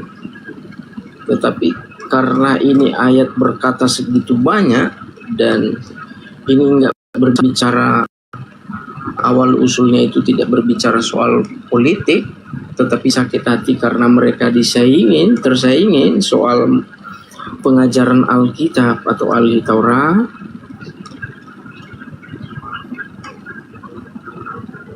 Maka menurut ayat ini di sini, kalau kita artikan, ini bukan karena politik, Mas, tetapi karena sakit hati. Mereka mau membunuh Yesus itu karena sakit hati mereka tersaingi, karena mereka ini ahli-ahli Taurat. Ya, tapi ya terserah siapa yang bisa mengartikan ini bahwa ini gara-gara politik. Ya, kalau menurut saya sebagai orang Kristen, karena saya membaca dari awalnya, ya, ini bukan bicara soal politik, Mas, Tetapi asal-usul orang-orang ahli Taurat ini sakit hati kepada Yesus karena mereka tersaingi. Karena Yesus ini membongkar semua secara tidak langsung, membongkar semua ajaran-ajaran mereka yang tidak benar. Maka timbullah di dalam hati mereka kejahatan. Maka mereka mencari cara mempengaruhi masyarakat itu, orang-orang Yahudi yang lain, untuk membunuh Yesus. Tetapi oke lah, terserah. Saya sendiri ya, kalau saya tidak bisa, orangnya tidak mau memaksa. Ya, bagi siapa yang mengartikan ayat ini dari ayat 1 sampai terakhir ini, ya kalau dia bisa mengartikan ini sebagai politik, ya terserah. Itu hak dia. Tetapi saya di sini hanya menjelaskan, ya, karena ini Alkitab saya, ya. Jadi saya nggak salah kalau saya bilang ini bukan gara-gara politik, Mas Juma. Ya, jelas kalau kita melihat ayat ini saja, ayat 48 ini jelas, betul. Mereka menginginkan Yesus, ya, supaya itu tadi, supaya jangan orang Romawi menguasai mereka, ya. Tetapi asal usulnya itu, ya, kalau kita mau membaca dengan baik, menelusuri dengan baik, asal usul mereka sakit hati kepada Yesus itu bukan politik, Mas.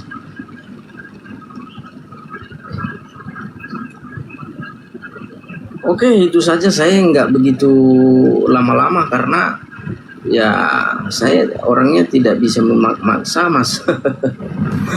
Kalau tidak bisa diterima, ya terserah. Siapa yang mau mengartikan ini, bahwa ini artinya, ya terserah.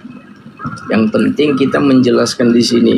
Kita baca dari ayat 1 sampai terakhirnya supaya kita mengerti, Mas. Ya. Ya kalau kita cuman ambil satu ayat-ayat aja yang berkata demikian, ya kalau saya bilang kurang tepat, kurang pas. Silakan, Mas. Oke, baik. Kalau kita melihat perikop dari Yohanes 11 ini, persepakatan untuk membunuh Yesus, saya mengatakan berdasarkan dalil unsur politik. Saudara saya mengatakan karena unsur merasa tersaingi.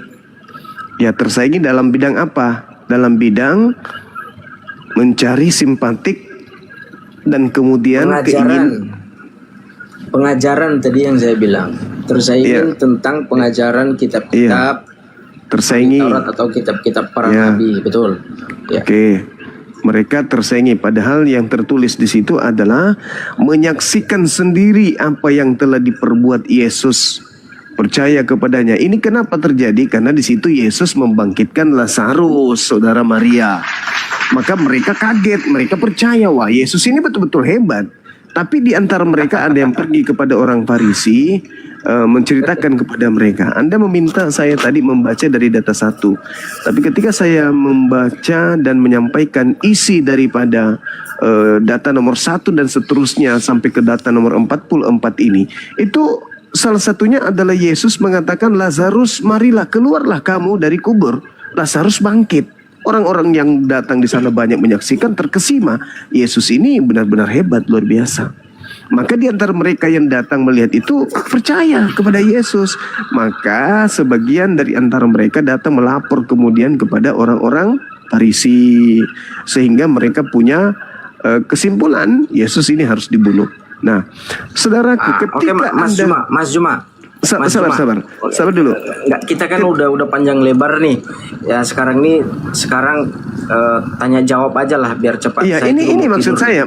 Saya ingin bertanya kepada saudara. Ketika orang bersepakat membunuh Yesus, menurut saya karena faktor politik, menurut saudara adalah karena faktor tersaingi. Pertanyaan saya, ada nggak orang-orang Yahudi ingin membunuh Yesus, sepakat membunuh Yesus karena faktor dosa waris? Silakan.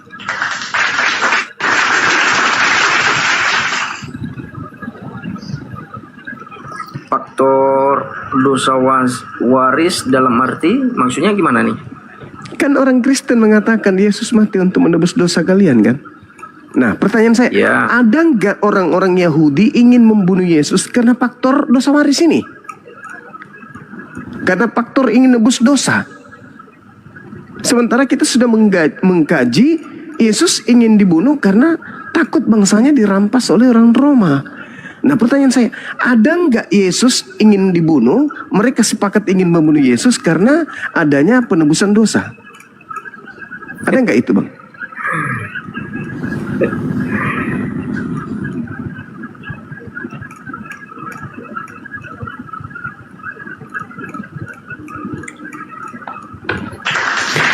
Saya kira saya perlu mengembalikan ini ke moderator. kepada host, Sebentar Mas Juma. Banda Sebentar Mas Juma ya. Endi Slebes, Dinda Tahta. Iya. Iya, saya jawab ya. Oh, boleh. Silakan. Iya. Apakah ada orang Yahudi atau orang Israel itu membunuh Yesus karena faktor dosa pewaris ya? Sebenarnya judulnya itu bukan begitu sih Mas, tetapi judulnya adalah orang-orang Yahudi membunuh Yesus karena mereka menganggap Yesus bahwa menghina Allah nenek moyang mereka. Oke, bukan karena dosa waris. Bukan. Oke, selesai kita. Silakan Kanda ambil alih dulu. Ya. Gagal nebus dosa waris malam ini. Silakan. Tapi kalau mereka mau bersekongkol ingin membunuh Yesus bukan karena menebus dosa, kenapa Kristen menganggap kematian Yesus itu menebus dosa? Dari mana ilmu ini? Dari mana ajaran ini? Silakan. Aku ketawa. Jadi begini Mas. Iya, kan nggak apa-apa kita ketawa Mas. Santai aja Mas. Iya kan? Saya orangnya santai aja. Ya kalau ketawa juga lah Mas. Jangan tegang kali lah. Begini ya. Kalau saya katakan di sini, ya saya udah bilang dari awal, orang Israel atau orang Yahudi itu dia itu terbelah. Ada yang percaya kepada Yesus, ada yang tidak percaya kepada Yesus. Nah, yang tidak percaya kepada Yesus, yaitu pikirannya adalah Yesus ini menghina Allah nenek moyang mereka. Tetapi yang percaya kepada Yesus bahwa Bang, bukan itu pertanyaannya Bang. Tadi katanya bukan pertanyaannya. Menurut Anda, Yesus mati di tiang salib itu tujuannya apa untuk Kristen? kamu dengar saya dulu Mas. Bukan itu yang ditanya. Enak. Bukan itu yang Lebih enak ditanya. sama Mas Juma tadi. Iya saya Karena Bang jelaskan. Juma terlalu baik buat Anda. Tujuan Soalnya Yesus, Mas soalnya tujuan Mas Yesus Juma udah mati di tiang bertobat. salib. Tujuan Yesus mati di tiang salib itu buat Kristen tujuannya apa? Mas, gini Mas ya. Ini lah saya Orang-orang maksud yang Bang Juma ini. Dia ngomongin buah-buahan Aduh. tapi endingnya dibilang ikan. Mas, orang Yahudi itu yang percaya sama Yesus itu orang Kristen. Bukan itu yang ditanya. Bukan itu yang ditanya. Karena yang percaya kepada Yesus adalah orang Kristen. Bukan itu yang ditanya. Mas bertanya sama saya, ya, maka saya jawabnya dengan Kristen di zaman Yesus. Kan sama saja. Sekarang ini Anda Kristen nih, pertanyaan sederhana. Tujuan Yesus mati di tiang salib itu sebagai Anda orang Kristen tujuannya apa? Oh, banyak tujuannya Mas. Kalau saya Nah, Satu, Yesus mati. Satu, supaya dosa manusia ditebus. Oke, baik. Itu satu aja cukup. Dua, tunggu biar nggak salah paham Mas. Nah, dua apa? Dua, Yesus mati di kayu salib mengajarkan kepada umatnya, "Woi, umatku, perhatikan, kamu tidak pernah lari dari kematian. Maka kalau engkau menghadapi segala sesuatu, sekalipun itu kematian, maka jangan engkau takut, getar, karena itu memang harus terjadi atasmu." Oke, cukup. Dua. Ketiga, ya, Yesus mati di kayu salib mengajarkan segala sesuatunya. Apa itu? Kerendahan hati, perbuatan baik, tidak boleh melawan, tidak boleh melawan musuh. Makanya dia katakan, kasihilah musuhmu. Makanya Yesus berdoa di atas kayu salib. Katanya, ampunilah mereka Tuhan, karena mereka tidak tahu apa yang mereka perbuat. Baik. Cukup 3 dulu ya, menebus dosa. 3 aja dulu. Ya. Menebus dosa, mengajar untuk tidak lari kalau ada yang ingin bunuh. Jadi kalau Kristen ini ada yang mau dibunuh, jangan lari, hadapi aja. Ketiga, kerendahan hati, mendoakan musuh. Oke, sekarang nih. Jangan. Mas, gini, Mas, saya lurusin dulu. Sebentar dulu, saya luruskan dulu ya, biar nggak salah. Anda sendiri yang ngomong barusan itu. Maksudnya kematian itu, saya bilang tadi, menghadapi segala sesuatunya maupun itu kematian, jangan getar karena manusia memang harus melewati. Ya udah cukup, gantian Bang Handi. Ya, siap. Silakan. Bang Handi, di antara 3 alasan dari saudara kita Kristen ini, ada nggak salah satunya menjadi latar belakang orang Yahudi ingin membunuh Yesus? Ya itulah saya menanya ke sana banyak. Silakan. Di antara ketiga alasan ini tadi, orang Yahudi yang ingin membunuh Yesus dengan tentara Romawi, ada nggak ketiga alasan ini menebus dosa salah satunya buat mereka?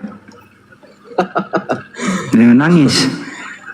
Mas, satu hal yang Mas tahu, mereka membunuh Yesus karena mereka tidak mengerti kedatangan Yesus. Tetapi yang mengikuti Yesus, yang mengasihi Yesus, yang percaya kepada Yesus adalah orang-orang yang percaya tentang kedatangan Yesus. Jadi kalau Mas bertanya hal seperti itu, maka Mas belum tahu apa-apa hal ini. Saya rasa. Oke, saya ulang nih Bang. Ini Bang, saya ulang semangat bahasa Indonesia nih. Tujuan Yesus mati untuk orang Kristen salah satunya menebus dosa. Ya, terus mengajari orang agar tidak lari dari kematian, kerendahan hati, dan seterusnya. Pertanyaannya adalah, di antara ketiga tujuan Yesus mati di tiang salib ini, orang-orang yang ingin membunuh Yesus ini, tujuannya apakah sama dengan tujuan Kristen? Tidak. Nah, pertanyaannya dari mana Anda ambil ilmu tujuan ini? Karena mereka tidak percaya. Astagfirullahaladzim. Semakin gak nyambung Banyumas, sudahlah. Saya sudah bilang tadi, orang yang percaya kepada Yesus adalah orang-orang yang tahu dan paham kedatangan Yesus itu seperti apa. Tetapi orang yang tidak mengenal Yesus, kedatangan Yesus itu seperti apa, maka mereka sangat benci kepada Yesus. Kenapa? Karena Yesus ini mereka anggap menghina Allah nenek moyang mereka, karena mereka tidak paham. Saudara, di antara ketiga alasan yang tadi, ada nggak salah satu atau ketiga-tiganya alasan ini dipakai sebagai alas awal membunuh Yesus? Ada nggak di antara ketiga alasan ini salah satunya menjadi alasan membunuh Yesus? Tadi kan saya mengatakan mereka sepakat membunuh Yesus karena unsur politik. Tapi Anda mengatakan tujuan Yesus dibunuh ada 3. Nah, pertanyaan saya, ketiga alasan ini ada nggak salah satunya? Nggak usah tiga-tiganya, berat kali kalau tiga-tiganya. Satu aja. Adakah di antara 1 di 3 alasan ini yang menjadi dasar pijakan orang Yahudi sebagai tuan rumah, sebagai pelaku membunuh Yesus? Ada nggak, Bang? Aduh. Lanjut Bang Handi, lanjut. Mas Juma, ya, yang merencanakan kematian Yesus itu. Ditanya lain dijawab. Mas, kamu dengar dulu Mas, supaya kamu paham Mas. Saya tidak pernah menolak pendapat Mas di situ ya. Tetapi paling tidaknya saya menjawab. Kalau tidak terima terserah ya. Ya, saya jawab ya. Kematian Yesus itu ya sudah dinubuatkan oleh Tuhan Tetapi yang diinginkan oleh orang yang menyalibkan Yesus tidak dengan sepaham dengan tujuan Allah itu. Artinya tujuan Allah mereka tidak ketahui. Padahal tujuan Allah Yesus harus mati. Gimana ini Bang? Nah, Gimana ini? Orang ini nggak nyambung. sementara ya dengar ya. Tuhan berfirman Yesus harus mati itu di mana dalilnya? Seandainya Ada mereka hukumnya. mengetahui bahwa Ampun. Yesus itu harus mati, mereka akan tidak melakukan itu. Karena kalau mereka menyadari hal itu, maka sama halnya mereka menyadari dosa mereka. Makanya saya kan udah bilang tadi, Yesus berkata, ampunilah mereka, karena mereka nggak tahu apa yang mereka lakukan. Bukan itu yang ditanya. Kamu tidak Iya, percaya maksudnya dengan jawaban itu? Maksudnya kalau misalnya ampunilah mereka, sedangkan Anda Karena mereka mengatakan tidak tahu apa yang Iya. mereka lakukan. iya, iya. Kenapa harus diampuni, Bang? Sementara pembunuhan terhadap Yesus itu katanya Anda itu sudah dinubuatkan untuk dibunuh. Tuhan yang mau kan? Tuhan yang mau kan supaya Yesus dibunuh kan? Kenapa harus diampuni orang yang membunuhnya? Bukankah yang membunuh Yesus ini pahlawan? Katanya saudara saya ini Tuhan menginginkan Yesus dibunuh. Terus kenapa harus diampuni dosa-dosa pembunuhnya? Bukankah itu keinginan Tuhan? Oke, saya tanya sama Mas Juma. Ya, ya, jangan marah ya, kan ini sama Enggak. pertanyaannya di. Saya cuman ini Bang bertanya-tanya Oke, kepada oke. Anda. Banyak hal yang Oke, perlu sebentar. sebentar. Sebentar. Diobati dari Anda ini. Ya, silakan. Oke. Kita tidak bisa menolak pendapat mas-mas di sini ya. Saya bilang tadi itu terserah. Tetapi saya mau bertanya sama Juma, kalau boleh. Pertanyaan ini sama dengan pertanyaanmu dengan saya. Oke, saya tanya sama silakan. Juma. Silakan. Betul tidak? Betul tidak? Ya, mohon maaf ya kalau salah ngomong ya. Betul Iya. tidak? Nabi Muhammad itu sudah ditakdirkan oleh saya sebut oleh Allah untuk meninggal. Iya. Kullu nafsin za'iqatul maut, semuanya akan mati. Itu udah Iya. udah merupakan hal. Nabi Isa juga mengatakan demikian. Dia mati. Nah, terus Nah, pertanyaan saya di sini, Muhammad itu kan diracuni, ya, terus dia meninggal. Pertanyaan saya di sini, apakah dapat hadiah atau kado tidak orang yang meracuni Muhammad? Tidak ada. Di mana tuh Nabi Muhammad mati diracun? Tidak ada. Jangan lari dong. jadi gini, Semua saudara. orang sudah tahu. Nabi ayat Muhammad itu. Nabi Muhammad sallallahu Enggak, alaihi dijawab aja mas. Jawab dengan cara diam atau dengan cara bicara? Atau begini.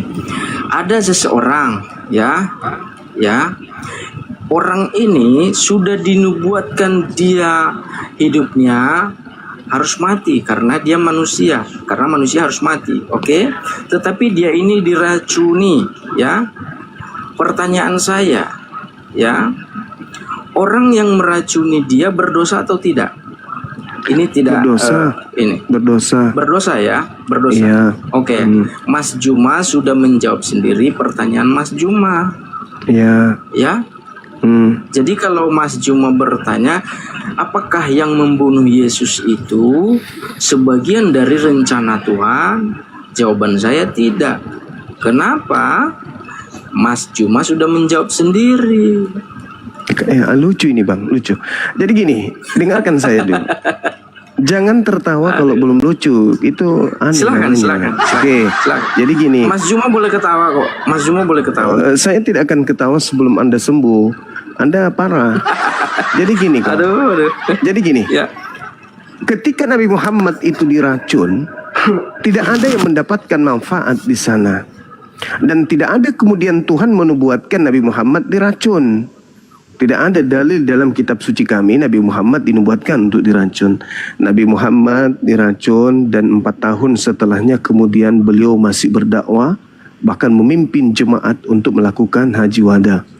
Nabi Muhammad seibarat ditembak 4 tahun kemudian sudah baru kemudian beliau meninggal. Ada orang kemudian ditembak, bekasnya sudah kering, lalu kemudian dikatakan mati gara-gara ditembak 4 tahun kemudian, itu satu kemustahilan. Nah, jadi tidak ada dalam Islam itu Nabi Muhammad dinubuatkan mati diracun dan tidak ada yang mendapatkan manfaat dari kematian beliau sebagai oknum yang diracun. Sehingga yang meracun ini dikatakan sebagai pahlawan. Kenapa? Karena tidak ada manfaat bagi orang lain terhadap kami Muslim. Berbeda dengan Kristen, ketika Yesus mati, dibunuh, disalib, pertama, katanya dinubuatkan menurut saudara, dinubuatkan oleh Tuhan untuk mati. Berarti harus ada eksekutor sebagai pahlawan untuk membunuh Yesus. Yang kedua, akibat dari pembunuhan ini, miliaran manusia ditebus dosanya sehingga mereka masuk surga. Berarti pelaku pembunuhan Yesus itu adalah pahlawan untuk orang-orang yang masuk surga karena kematian Yesus. Sedangkan kami, tidak ada orang masuk surga karena percaya terhadap kematian Nabi Muhammad diracun. Kalau karena Nabi Muhammad diracun, lalu kemudian dia mati, lalu kemudian manfaat kematian diracun itu menyebabkan kami masuk surga, maka yang meracun Nabi Muhammad itu pahlawan. Tapi kan tidak, berbeda dengan Kristen. Kristen masuk surga karena Yesus dibunuh. Karena Yesus itu mati untuk menembus dosa. Berarti pembunuh-pembunuh Yesus, termasuk iblis dalam hal ini, adalah oknum-oknum yang berjasa terhadap keselamatan Kristen. Tanpa iblis, tanpa imam kepala, tanpa mahkamah agama, tanpa kesaksian palsu, tanpa tipu muslihat, maka orang Kristen tidak selamat. Maka mereka pelaku tipu muslihat, mereka pelaku kemudian yang merasuki Yudas, itu adalah pahlawan-pahlawan yang menyelamatkan orang Kristen dari dosa. Maka Anda harus berterima kasih kepada Sibilisisis yang merasuki Yudas. Anda harus berterima kasih kepada imam-imam kepala mahkamah agama yang melakukan tipu muslihat dan kesaksian palsu. Maka Anda berterima kasih kepada pelaku-pelaku maksiat. Bahkan Anda berterima kasih kepada iblis yang merasuki Yudas. Bahkan berterima kasih kepada Yudas yang telah berkhianat kepada Yesus. Karena berkat jasa mereka, Yesus mati. Dan akibat kematian Yesus, dosa kalian dihapuskan atau ditebuskan. Jadi sekali lagi saudaraku, ini bukan menang kalah. Kita hanya memberikan edukasi. Silakan Anda pertontonkan iman saudara, kepercayaan saudara, biar yang di bawah menilai kita. Kalau ada yang salah dari saya, ada yang salah dari Bang Handi, ya insya Allah kami tetap belajar untuk memperbaiki diri. Sedangkan kalau ada yang salah dengan Anda, dari tadi Anda sudah menertawakan diri Anda sendiri, kan gitu. Silakan Bang Handi, mudah-mudahan bisa edukasi lagi. Lanjut. Mantap. Aduh. Jadi satu lagi lah ini Mas Juma, ya. Satu lagi lah, ya. Nanti siap ini udah selesai lah. Saya mau tanya sama Mas Juma ini.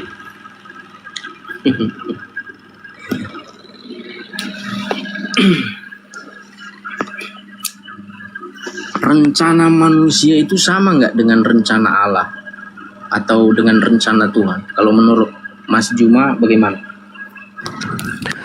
Jadi sebenarnya gini Bang, kalau berbicara mengenai di Islam, Allah itu menyiapkan dua kondisi. Fa'alhamaha fujuraha wa taqwaha. Jadi manusia itu diberikan dua potensi. Bisa taat kepada Tuhannya, bisa ingkar kepada Tuhannya. Mereka bisa bertakwa kepada Tuhannya, mereka bisa kufur kepada Tuhan. Itu potensi yang ada pada diri kita sebagai manusia. Jadi Tuhan punya rencana, ya, menciptakan kita sebagai manusia, sebagai pemimpin, memimpin diri kita minimal, lalu memimpin orang lain. Itu keinginan Tuhan.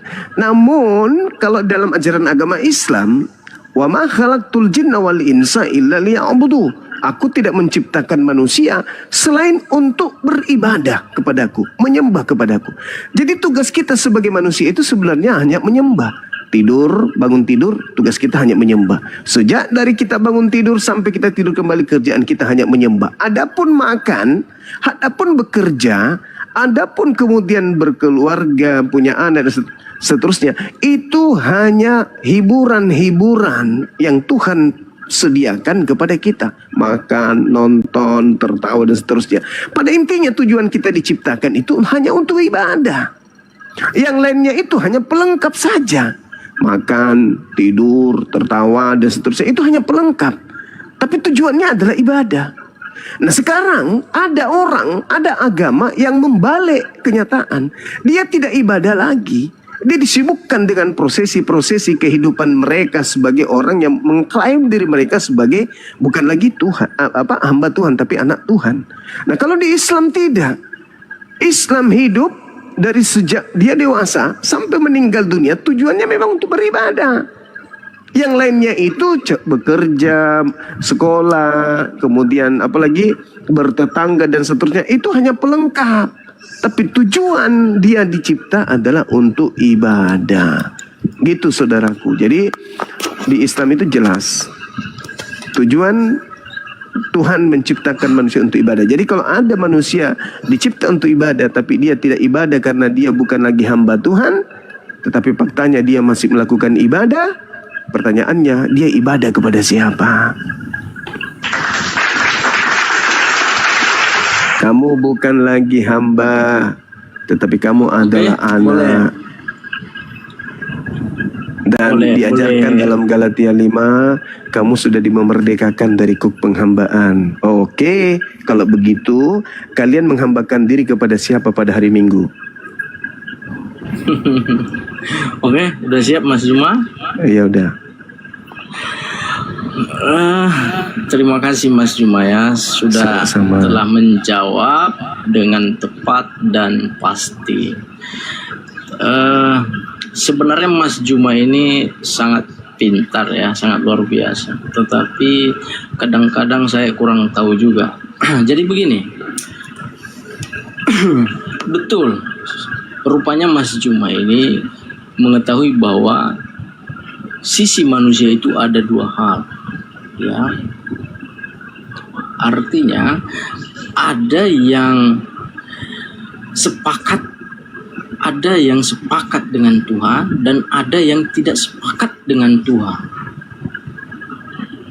Ya, artinya begini, ya. Kalau yang namanya sepakat dengan Tuhan, artinya itu kehendaknya Tuhan. Sudah berpesan Tuhan kepadanya. Tetapi kalau yang tidak sepakat dengan Tuhan, atau kata lain tidak disukai Tuhan, itu artinya tidak pernah Tuhan berkomunikasi dengan dia. Artinya begini, kalau teman-teman bertanya apakah yang membunuh Yesus, yang menyalibkan Yesus itu di kayu salib, apakah itu mendapat kado atau hadiah atau menjadi pahlawan? Mas Juma sudah menjawab sendiri, karena satu, yang menyalibkan Yesus adalah orang-orang yang berdosa, yang tidak mengenal Allah, yang tidak percaya kepada Tuhan Yesus itu sendiri. Artinya kalau mereka menyalibkan Yesus, artinya mereka sudah mengacaukan, merusak pekerjaan Tuhan, tujuan Tuhan itu sendiri. Nah, kalau ada yang tidak mengerti hal ini, berarti belajarlah sama Mas Juma ini, ya. Begitu Mas Juma. Terima kasih sudah menjawab kematian Yesus di kayu salib. Oke. Oleh karena itu, pesan saya kepada teman-teman semua, mohon maaf kalau ada kata-kata yang salah, kata-kata yang tidak benar, ya biasa yang namanya tanya jawab ini ya, karena terlalu semangat kadang-kadang kita salah-salah ngomong. Oke Mas Juma, terima kasih banyak, selamat Saya malam. turun dulu. Tadi ada sepakat Tuhan nih. Saya turun dulu Bang Juma. Lanjut. Iya, Bro, silakan. orang yang membunuh Tuhanmu yang nama Yesus ini, atau orang pelaku pembunuhan Tuhanmu ini, Yesus, apakah sepakat dengan Tuhan?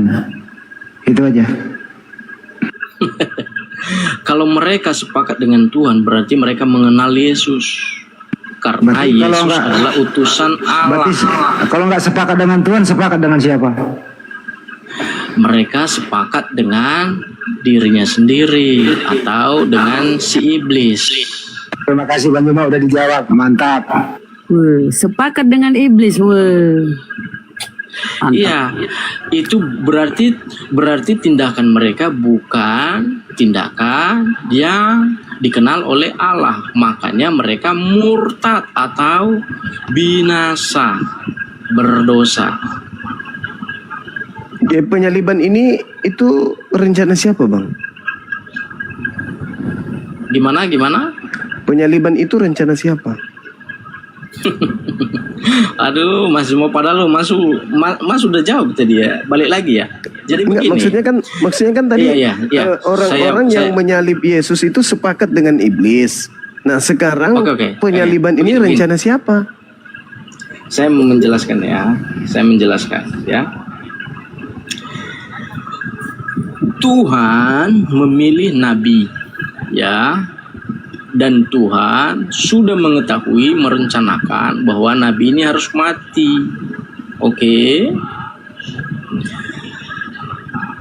Tuhan sudah merencanakan bahwa nabi ini harus mati supaya manusia tertebus dari kesalahan-kesalahan. Ya, katakanlah begitu ya. Oke. Terus saya datang, tidak kenal Allah, dan saya tidak percaya dengan kata-kata nabi yang diutus oleh Tuhan ini, ya. Oke. Terus saya ingin membunuh dia. Nah, hingga cerita saya sudah membunuh dia. Artinya saya di luar dari rencana itu. Sama halnya, makanya saya katakan tadi, saya menghancurkan rencana Allah. Karena Allah tidak pernah berbicara kepada saya. Kan rencana Tuhan kan membunuh Yesus, betul? Oke lah Mas Juma padahal udah jawab tadi. Udah kan, silakanlah. Oke. Terserah mau menganalisanya seperti apa, yang penting saya udah menjelaskan begitu cara berpikirnya. Oh iya. Baik. Kita kembalikan ke Bang Handi berarti. Biar Bang Handi yang mengeksekusi keadaan. Bro, pembunuhan Yesus Silakan itu Bang rencana. Andi. Bro, yang membunuh Yesus itu, pembunuhan Yesus itu rencana Tuhan atau rencana iblis? Capek saya menjelaskan Mas. Enggak nangkap. Pasti kau capek karena kau nggak mau jawab to the point. Pasti capek. Mas, gini Mas. Gini Mas. Mas berencana, ya. Saya nggak punya rencana membunuh orang. Saya nggak punya rencana membunuh orang. Enggak, contoh aja ini, contoh. Nggak usah ngasih contoh, jawab aja. Ini mau udahan. Itu rencana Masalahnya siapa saya pembunuhan Yesus? Rencana siapa?